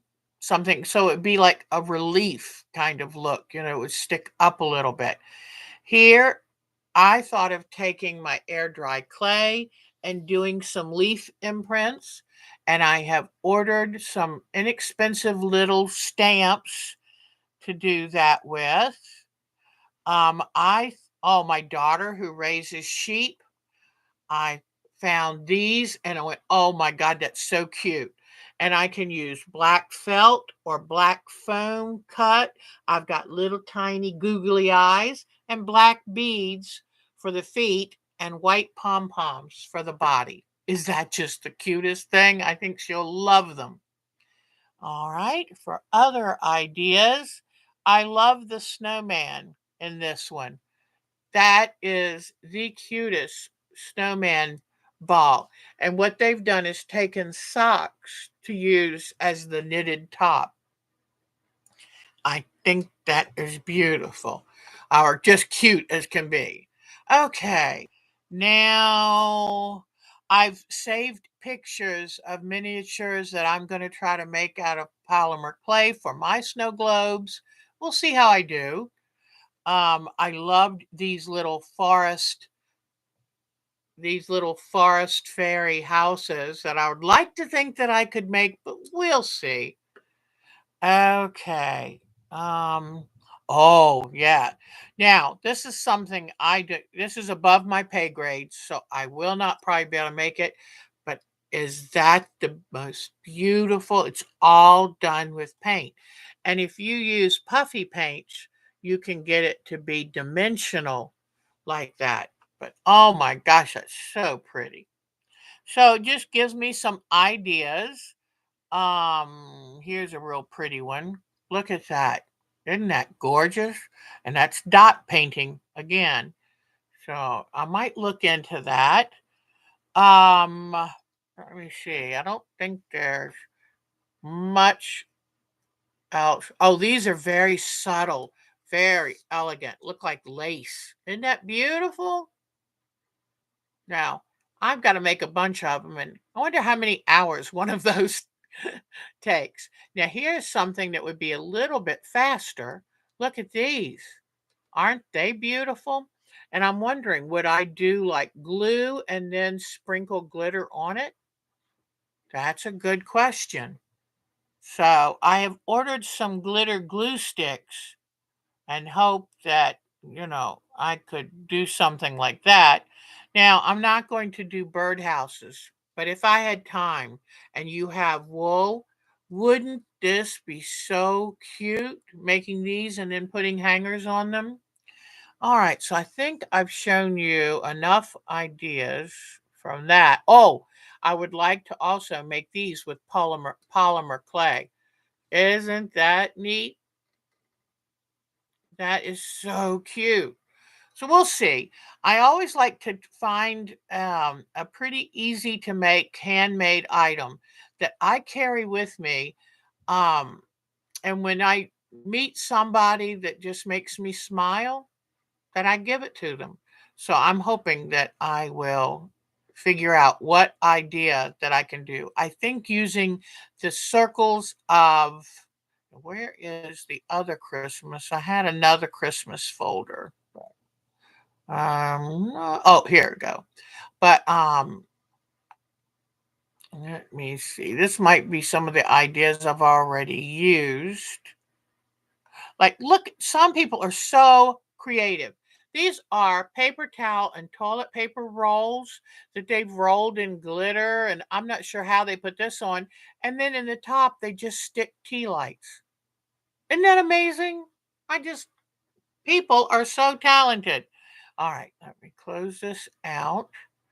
Um, Here's a cute little Santa ornament.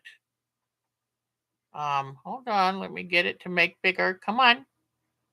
Isn't that so cute?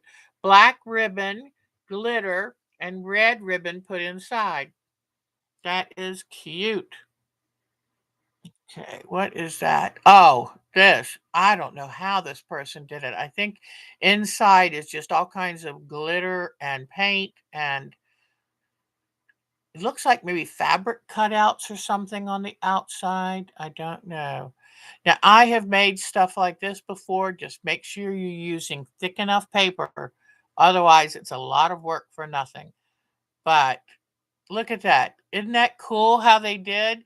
Inside, if you use like a clear floor polish and run that on the inside, then put glitter in it and shake it all around and then let them drain out and dry. And then, now, if you have a Cricut, you can print these out. I don't. So I would have to see if I could carefully paint it. Look at this. They took a piece of artificial pine and sprayed it gold and shoved it in the ball. And look at that. That is so simple. I love it. Let me see what this one is. Yep, that's like using a clearish paint dye and letting it run down the sides. This is probably putting hot glue or something on the outside and then putting glitter on it. So there are so many beautiful ideas. This is sequins glued on the outside of one of those clear balls and then sealed good. Look at that. Put a picture in there. And what you can do is put them on a piece of template plastic, roll it, push it in, boom, let it pop out, and there you go. And look at that. Isn't that pretty?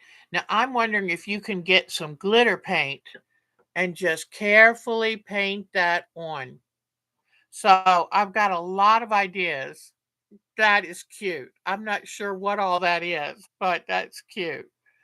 So, and here you've got fake snow inside and with using a pearl puffy paint, just the dots. And then they put a little pearl there. Isn't that sweet? So I'm very excited. I think I've shown you most of the kinds of things. I'm very excited to start. Oh, I started collecting free printable papers because what I'm going to do is print these out on my printer and then taking and gluing them on some of the Christmas ornaments. So I think that'll be a lot of fun. All right, I think I've shown you most. Here you could use the air dry clay. You can get it by the Crayola maker, air dry clay, or make your own cookie dough. The homemade some, and this is put on a piece of wood, and you would just have to find out what kind of glue to glue those two together. You may have to use a specialty glue. And these are fun things to do with the grandkids, and I love these. So, and then I'm going to take and make some cardboard tree shapes and wrap them in different kinds of yarns, and just little things like that that I'm going to try and make as pretty as possible. So now let's go see what you're doing. And Alberta sent me a grandchild quilt she's working on. It's so cute. It's got a great sense of humor. This Santa burned himself trying to go down a hot chimney. Here, the Canada geese are beating, they're faster than Santa's sleigh. And here's a Santa saying hello to a polar bear. Here's a Santa getting run off the road by a jet. These are just so cute. And so she made this for her grandkids. They're going to love it. It is so much fun. So thank you, Alberta. All right, now Anne is next. And I need to get some more beautiful works from Miss Anne. So I've still got this one and her pretty blue bird. So I'll have to touch base with Miss Ann, see how she's doing, because she is one a prolific artist. Then Miss Betty Meisner. Oh, but I was going to show you. See how now every once in a while, like just then, I just got a little bit, but I'm doing much better on my trimmers, and I'll tell you about that as soon as we finish this. Okay, look at this beautiful quilt Betty Meisner made. I love the hearts on it. I love that this is that paper piece pumpkin we did, and I love what she added to it. Beautiful. And there's our Miss Betty Meisner, and with her amazing hollyhocks. Just love that. Okay, so now who are we going to see? BB. Oh my gosh. BB made it back safely from her trip to Tehran. And let me see. Here is, oh my gosh, it's so beautiful. It's Tehran at night. Look at that. Isn't that gorgeous? And in politics, things get very stressed and tough. But I try to always remember that in each of those apartments, there is an innocent family, a family just trying to do their best, and this built on an ancient history, amazing history. So I love it. I'm so glad she got to go back and visit family. Unfortunately, she got COVID, but yeah, she has sent me more pictures, and I just realized I thought I had downloaded them. I hadn't. So wait, I've got more pictures to show you next week. It is gorgeous. She takes you inside a palace that is just unbelievable. So we're so glad Miss BB is home safe and sound, feeling better. We missed her. So, and how wonderful to be able to go see your family. It's hard when you have to travel to go see them. This is Miss Charlene Lawson. Let me see. I'll tell you in just a moment, but she decided she's going to work on one of her UFOs. And Joni told me that she's thinking about a fun project that we could start off the new year with, and it would help us with our UFOs. I love this. Way to go. Okay. And that is Charlene Lawson. Yep, that's Charlene Lawson. Okay, then Debbie. Oh, this is so cute. Let me turn her puppy so you can see it better. This is her baby puppy. It's a 5-month-old lab mix. Isn't that cute? Oh my gosh, I love those eyes. So love, love, love her new puppy. Beautiful. And then there is a quilt she has. Beautiful fall quilt hanging in her stairway. And look how she has decorated her home. Isn't that just beautiful? And this actually is one of my very favorite ways to hang up quilts. And nowadays, she looks like she's got the easier to squeeze little holders lined up here. So that's beautiful. Wonderful, wonderful. That's her new home when she moved from Texas to Maryland.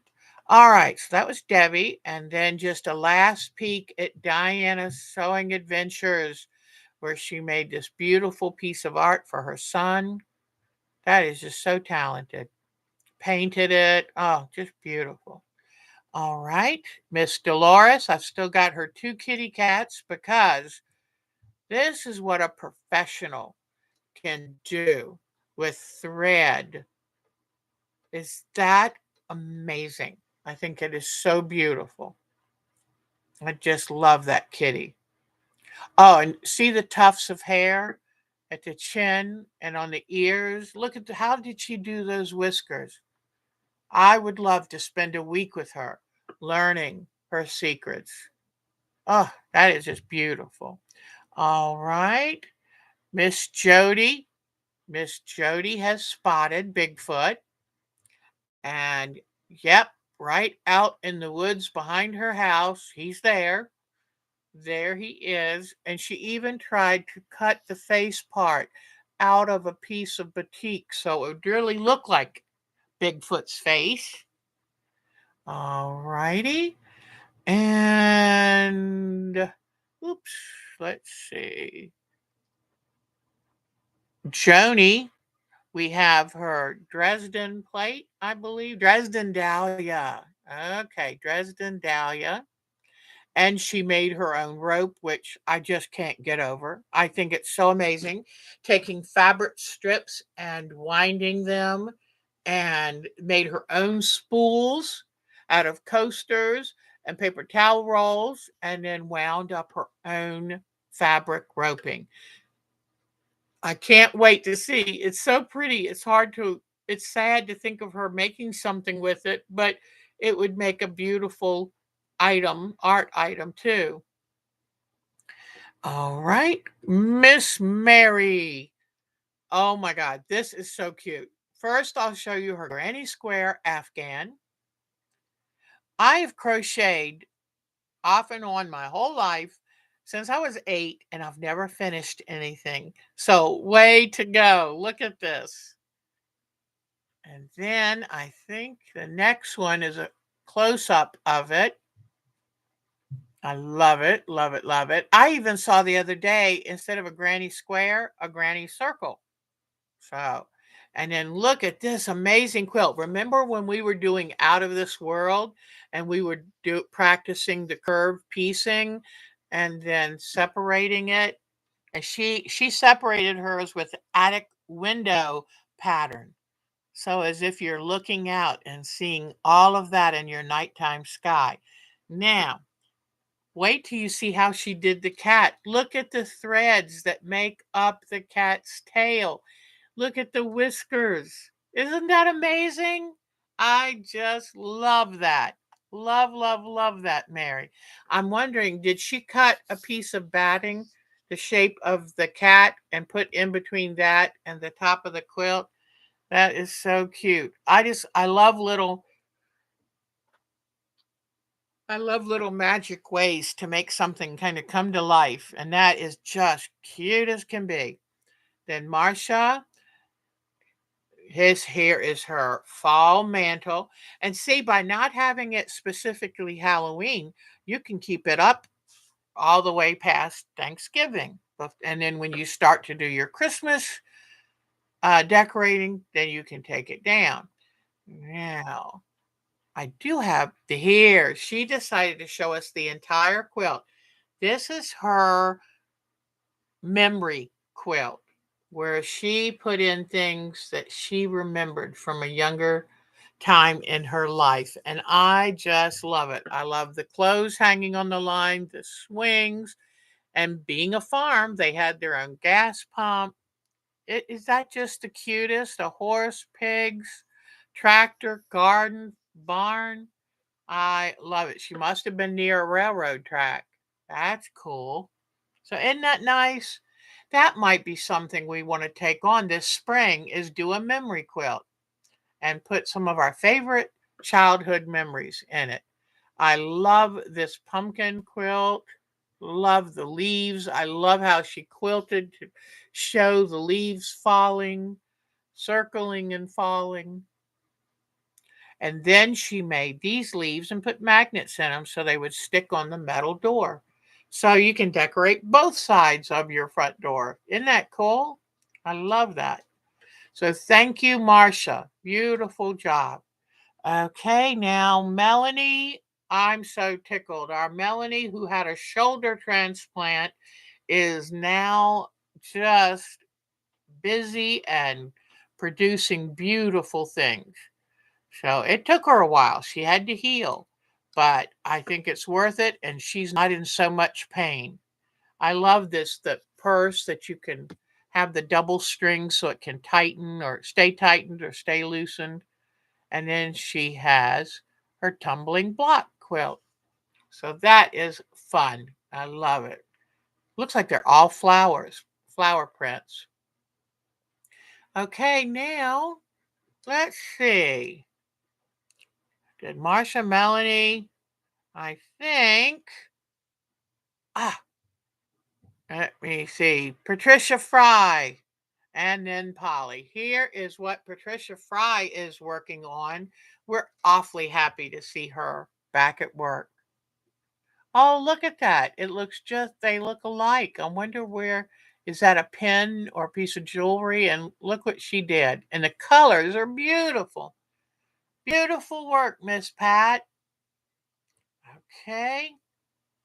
And if you ever send me pictures and you don't see them up here, just holler to me and I'll make sure that I haven't missed something. Okay, this is Polly's self-portrait. I love this.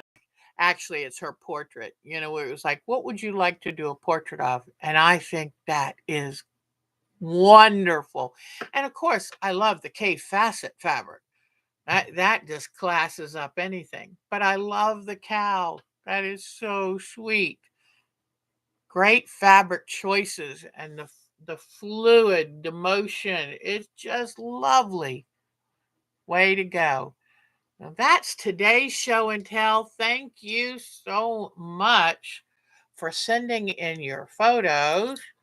And we love it. So please send in any of the things that you would like to share with us, and I will put them on our show and tell. And here I will ombre. Yes, that's what I was gonna. Yes, she used one fabric that did those trees, and since it was an ombre, it just ran the gamut from lighter to darker, and it was wonderful because it made the trees so fascinating. A Stonehenge. Now I didn't know it was a Stonehenge. I'm going to put my email address if you'd like to join our groups IO, our time to quilt. Our groups IO is like the old Yahoo chat groups and whoops.com. All right, our time to quilt at twc.com. You can send pictures to me to be included in our show and tell. You can ask for patterns. I'm having a terrible time, Pat. Oh, Northcott. We knew what you meant. I thought you meant me. Yeah, I'm having trouble to it. But let me tell you.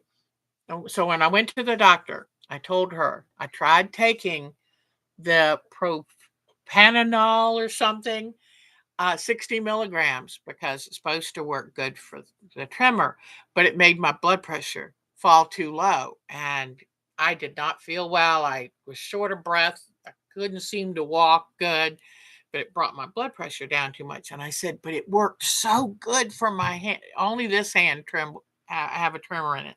And I think it's because that was my carpal tunnel hand. And she said, I said, is there a smaller dose? Because she said, well, what if I took away one of your other blood pressure meds? I said, no, it bothered my asthma too. She said, oh, okay. So I said, do you have a smaller dose? She said, well, there is. Instead of 60 milligrams, there's a 20. And she said, but it's not long acting. You might have to take 2 a day. I'm like, that's okay. And then my other bottle of medicine that I only got to take 3 pills before I realized it wasn't working with me, that was $130. The new lower dose one, not extended release, was only 15 for 3 months. I can do that. And guess what? I just picked it up yesterday, took the first pill yesterday, and my trimmer is about 80 to 90% better. So I'm so excited. Okay, oncologist appointment tomorrow. Send Jody all your good thoughts. We want clean record. We will. We're going to keep you real close to our hearts, sweetheart.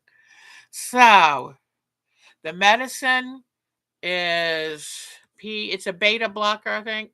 PROPANOLOL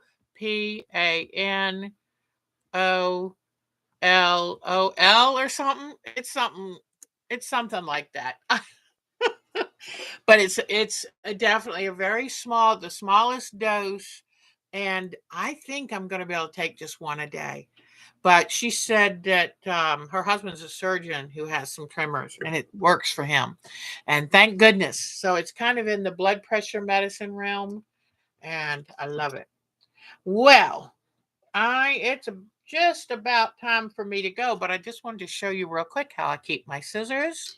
Yes, we love our Jody, and I have a feeling she's going to get a great report, and she's something else. Okay, so here we go. I have this. This is also a Fiskars, and I think I paid $12 or something for it. Oh, you're welcome, Miss Polly. And don't forget too, Miss Polly. I'm going to give you what you do is you hold them and you push into it and then pull it closed back out. Pull it so it rubs the little sharpening blades in there. So you do it that way, then you turn it over, do it this way, and it sharpens and hones, which means it has to straighten the edge. Because anytime you're cutting and you hit a pin or something, it puts a dent in the little blades. Also, it will help. You can see my blades are pretty dirty because I cut through fusibles, just about anything. But now that one's sharp. Now I'm going to do this one. And I have had this thing for 20 years. I love it. It works so good. And I don't even know where I would find. Hold on. Sometimes this locks up on me. There we go. But I wouldn't know where to find a person who does knife sharpening. So it's nice to be able to take care. Now, with my dressmaker shears, yeah, I'd probably like to have those looked at. Now, where's my other pair of scissors? What did I do with them? 1, 2. I had 3. Oh, well, I will find them. So now that's how I keep my scissors. And you can use the full size scissors as well. Oh, here they are, right there. Okay, so I got to do this pretty good 3 or 4 times. And you stick them in, and as you pull it, it pushes them back out. And then I flip them over and do the other side. And it really works very good. I like doing it over a cloth because I'm always worried there might be fine metal dust. Then I think I've shown y'all before how I do my cutters. The first thing I want to do first is find which one of these cutters is the in the best shape right now. So I'm going to lay this piece of fabric here, and oh, that works wonderfully. Nice and smooth, but needing a little sharpened. This one's a little stiffer. So I think I'm going to leave this one home this time, because what I probably need to do is fully clean it out. You clean it out by taking the screw off and taking the parts apart. Oh, that one's nice too. Okay, so the one I'm going to take is going to be this one. It is smooth and good. So now what I want to do is sharpen the blade. Now, if it seems to be cutting pretty good, why sharpen the blade? Because I'm going to take the blade, I'm going away from home, and I'm not going to take my sharpening tools. And these were made by, let me see, you can get them from Dritz, you can get them from Colonial Manufacturing, but they're a Dritz product. I take and put my blade right here. Let me make sure I've got this. I take and put my blade on this, and then drop the top part and screw it down, making sure it's pretty good in the middle. And then tighten this up. Okay? Now, this tan side is the first side I use. It's a sandpaper. And then this is more of a honing side that just kind of works on smoothing it out really good. So I take and put this in the center, and I give it some good, things. And to make sure I don't end up with a ridge on it, I now turn it and place my hand on it again, so I make sure I've done the whole thing. Okay, then I flip it over and do the other side the same way. And I push pretty good, and then I stop, turn my hand. It's that way I make sure I don't stop and start at the same point. Now I've sharpened both sides of the blade. You can see how shiny it is. Then I turn it over to this side, and I give it a few. Stop, turn my hand, then flip it over, put it back in on this black side, do like this, stop, turn my hand. All right, so now let's see how that works. Now, while I have this off, it is good to take, oh, I know what I can use. These little cardboards are perfect to clean this out. Although I wish I had one that had a sharp corner on it. What did I do? There was one that had I'll just recut it. You want a sharp corner. And what I like to do is I come in here and see all of the black dust and stuff I got off, and go in any little slot you can reach and clean it out best you can. Let's see. Let me get another sharp edge over here. And there's even these two little plastic things real close to each other. But getting out that dust helps it stay nice and smooth. See all the dirt I got out of it? Jody, we're going to be thinking about you, sweetheart.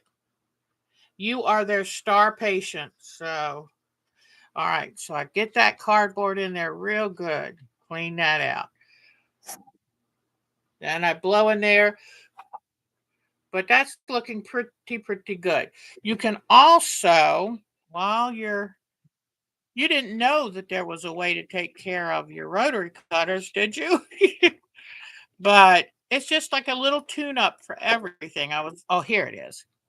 I was looking for my sewing machine cleaning brush. And that's another thing. I cleaned out my sewing machine, vacuumed inside of it, got it all clean, making sure I have plenty of fresh needles, but just give it a real good clean. All right. So there we go. And throw this away. And now I'll take carefully because this is very sharp now. And you know what I'm going to do too? I'm going to clean off the sides of this because it can get a little oily, a little linty, and I want smooth, clean rolling. Oh man, that worked really good too. It's nice and clean and shiny now. And I'm going to carefully drop this right back in. Let me see. I think it goes right. Okay, drop it right back in and then put my screw in. I check the screw. You can see that what's shiny, that silver? That's where the blade is kind of rubbing on the screw. But right now it's just barely. I mean, I can't even get my fingernail to catch on it. So it's in good shape. So then I screw that back on nice and firm and close the blade. Now I'm going to come back over here and try, and let's see if I sharpened it even more. Oh my goodness, look at that.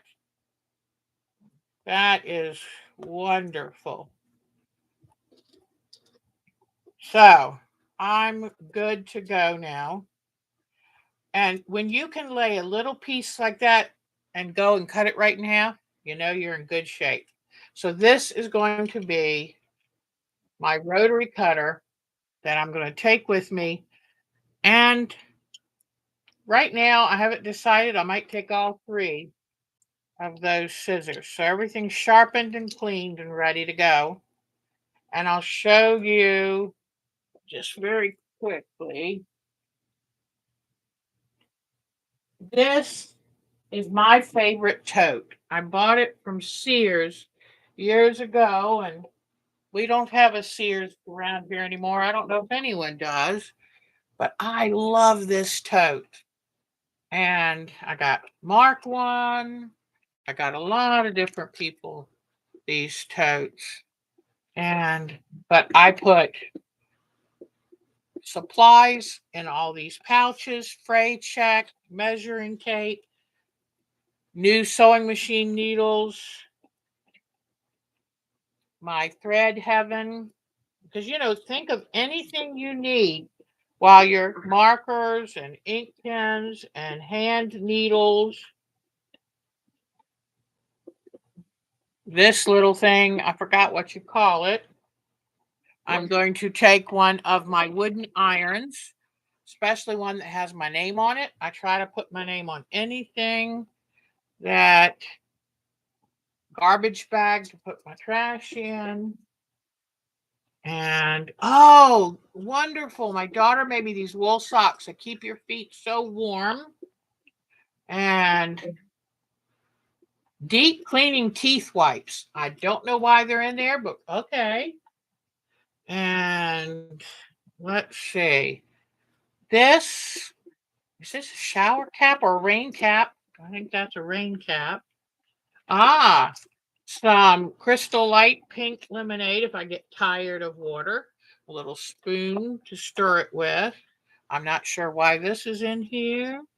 These, if I get my neck gets sore, I have two of these in here.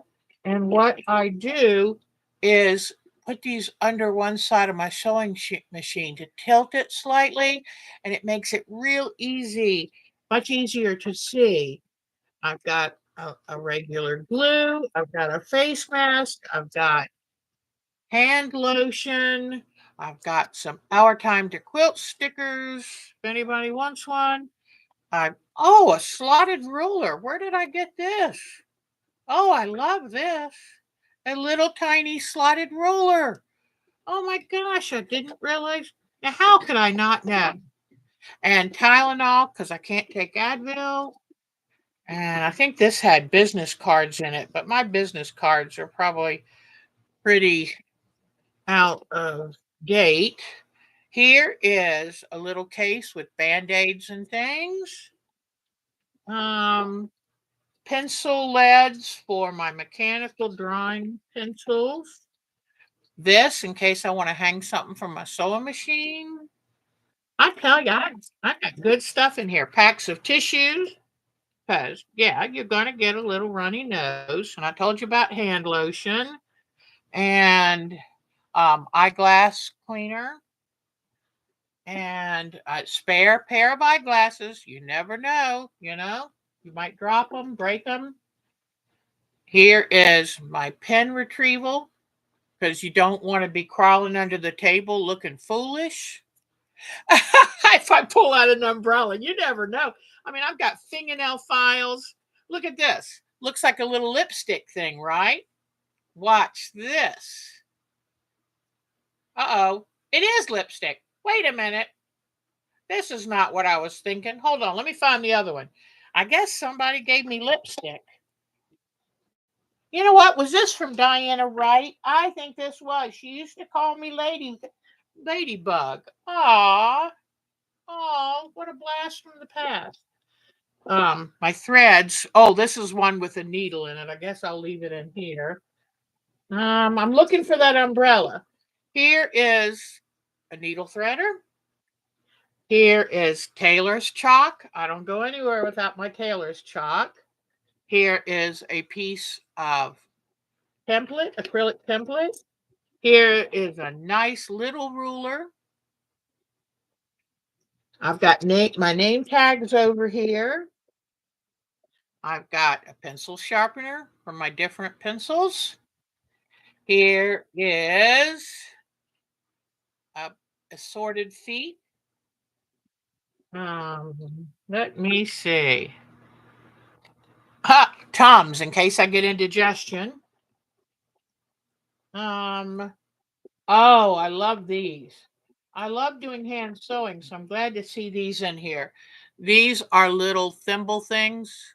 So I wish I could bring you. That would be fun, Miss Jody. Yeah, I've got some thimblets in here. And labels. I think I'll leave those here. I've already got a new pack I've packed. A little finger pen cushion. That's good if I go outside and sit in the sun. A good glue stick for putting together edges of fabric or doing paper piecing. All right, let me see. So I've got all kinds of assorted pins along the outside.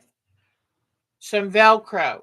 This can come in handy to keep your cords, because you're going to have a lot of things plugging in. So you can cut this up and use it to keep cords together. I've got friction pins. I've got something as simple as this. Sometimes this can come in so handy. Let me see. Here is the mechanical pencil that I use for those extra leads. Okay. Let me see.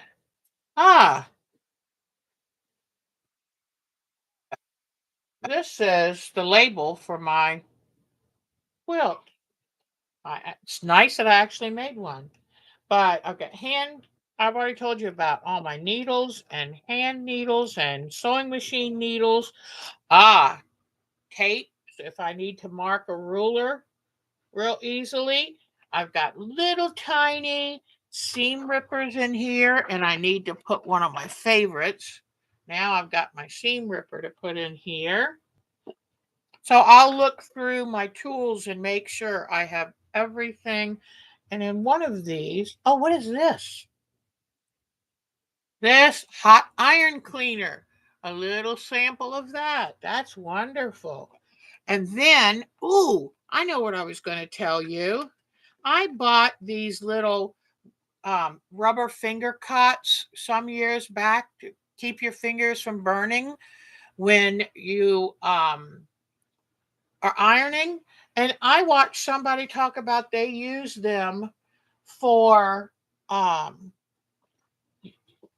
glue gun work. Oh, and here is a magnifying glass if I need it. Here it is. My tiny little tiniest little seam ripper. Oh, I know one thing I want to take for sure, and that is this seam ripper who sits here when I do chain piecing and then makes it easy to cut them apart. So I'm putting that in there. So, and then I'll make sure on the ends I put my extra spools of thread. Over here, you see mostly I have gray, but then I make sure I take a black and a white and I've already got a natural color right here. So, and then if I want to put a ruler here, and I saw Jody wrote a mat. Yes, I have a rotating cutting mat that is in my sewing machine case, and I want to take and put a fresh micron pen in there because I probably will be using it. So, I'm trying to find my little I have the cutest little thing. It looks like a lipstick tube, but it's really a pincushion. But I'm not sure where I put that. But anyway, and I'm taking my bone folder just in case, putting my good sharp rotary cutter. I'm going to take a ruler because sometimes you just need a hard ruler to make a good measurement with. But now what I need to do is I need to fill all of these. So, and I'm going to make sure I have one black, two white or cream, the rest gray, depending on what you take. Oh, here's my needles back in. So, and I'm sure there are other things that I need to look and find right now, but I keep this pretty much packed and ready to go. I've got my name and phone number on here. And in fact, I need to change that phone number too, because I don't even use a home number anymore. But make sure your name is on everything. Oh, here's flashlight. Woo! As I walk back and forth to the room. These are great. There are two trash bags here, and you can tape them on the edge of your table for all your sewing scraps. So that's wonderful. I'll probably take some good rags with me. All right. So I think I've shown you that. I'm going to have a small cutting mat to take. I've got a small iron. You've got to be careful when you go to retreats. Only use irons that they allow you to. At this retreat, she said you can only use a miniature iron below 800 watts at your table. I take two tray tables. One has a cutting board set up on it. One has the ironing board set up on it. I'm taking my smallest woolen mat to iron. I like taking this when I'm sewing because my sewing machine's not sunken in there, and I can always find my pin cushion when it's up on risers like that. It's got plenty of pins, it's got needles in it, everything. Plus, I'm going to take this one, especially when I work. Sometimes I sew in my room at night, sometimes I sew outside. So let me see. But I've got a list of paper where I write things like all my projects I'm going to take, what I'm going to take for show and tell, um, matching threads, full bobbin, seam ripper, scissors, snips, lotion, cutting mat, rotary cutter, rulers, 6 fat quarters, cushions for chair, lamp, portable design wall, which I'm not going to take this time, ironing board. I have made a handmade ironing board about this big, and it has a little handle on it, and I take it so that I put it on top of one of my tray tables to do the ironing on. Iron blanket, fan. Oh, I take my small fan in my room because the rooms have to be preset for the general comfort. Sometimes you're hot and you need your own little fan. Cords and a reel thing. Let me grab my reel thing to show you because it is awesome. Hold on just a second.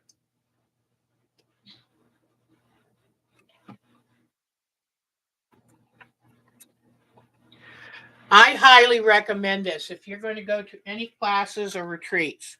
This is Wonderful. And they've got some new, more modern versions. This one's a little bit heavy, but what is so nice about it is the cord comes out, and then when you get ready to go, you reel it back in. And so when you plug it in, whatever cord they have nearest you, then you just toggle the switch on. And so let's say you've got your sewing machine, your iron, your lamp all plugged in. And this has four things of its own. Plus, I take a longer power strip. Sometimes I need to add that one to this too. But when you get ready to go back to your room at night, you just hit one button, turns everything off. So everything is safe and sound. So I really love this. And of course, it's got my name and phone number, my old phone number. Got to change that. I've got two little tiny clocks, little digital things that I can know what time it is because I hate wearing watches. And I could take this little cutting mat, but I think I'm just going to, since I'm trying to be careful and keep excess things down to a dull roar. And then like my clothes, things I want to wear, my medicines, make sure I have medicines for the entire week, plus 3 or 4 more days. One time when I went to this retreat, we got stuck in the snow. We had to stay over an extra day. Thank goodness I always carry extra medicines.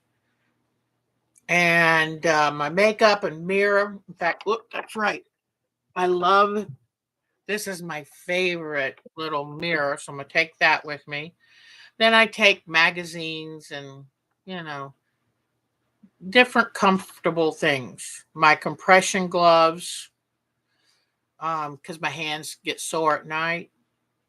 Then my Nook and the charger, and my phone and the charger, and a laptop and chargers, and alarm clock, a fan for my room, a long extension cord for my room, my own pillow. Then I take this chair and some cushions for it. And then I take little snacks for at night. Our meals we get during the day there, but I take, just a small little thing with just a few snacks I can have at night. All right. I've got all my projects that I'm going to work on. So I better now go finish packing because tomorrow's coming, whether I'm ready or not. Thank you for joining me today. I hope I didn't bore you, but if there's something that I covered in this that I could help you with, it makes me happy. And I'm taking 2 pairs of shoes and comfortable clothes. Remember, you're going to be sitting more than you normally do in a chair like this, and so your ankles may swell. So, I'm taking a pair of slippers for the room. That way, I wear my shoes over there, but put on something very comfortable.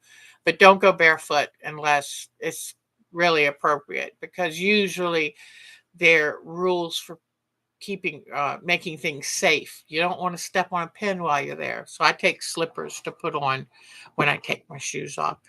So, and then every project I take, I sit and pretend I'm doing sewing it or hand sewing it and go, okay, what do I need? What do I need? What do I need? And I try to write a list that then I take with me because I make sure I have everything packed back up to come home. And just stay organized while you're there. I have my little red wagon I take. So when I'm there, if I buy something or somebody's got a freebie on a table, I put it right into the wagon. Keeping my stuff neat and organized makes my stay more pleasant, and it prevents those, where is it? Because that's a terrible, terrible feeling. I'm also going to take my hearing aids because I don't hear well in that room. So I need to make sure I have batteries for my hearing aids. So I'll put that down here too. That's one thing. I am missing over half of my hearing. So sometimes I realize people are talking to me and I don't realize. I don't want to seem rude. I should wear a little button that says, yeah, I'm hard of hearing. I'm not ignoring you, I promise. All right, everybody. I'm going to sit here and finish winding my bobbins. Then I'm going to go finish getting ready.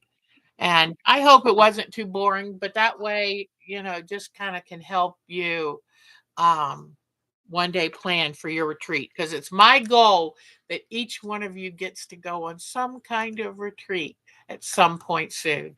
All right, guys. Well, I love spending my Sundays with you. I will be here next week because I'm coming home Sunday morning. So I will be here next week. Okay. Won't be here for Art Quilt. We'll do it the next Friday. But I'll make sure that I put out the word on all of that. Thank you for everything. Thank you to our Marsha. She is a doll baby. Thank you to our Bonnie, who has put so many fun things on our website. Be thinking very positive thoughts for our Miss Jody. It's never fun going back for rechecks after you have battled cancer. It's always a little nervous, but it will be okay. Okay, everybody. Take good care. It's so good to see you, Joni. Thank you for sending the recommendations about the cordless iron. Y'all are just so special. Laura's always supports me of things I say on here. Miss Mary's great cheerleader. And I better finish getting ready. Take good care. Bye, everybody. Stay warm and dry. Keep your powder dry. Keep your sewing machine dry. Take good care. Bye, everybody. You're the best. You are the best. Bye bye.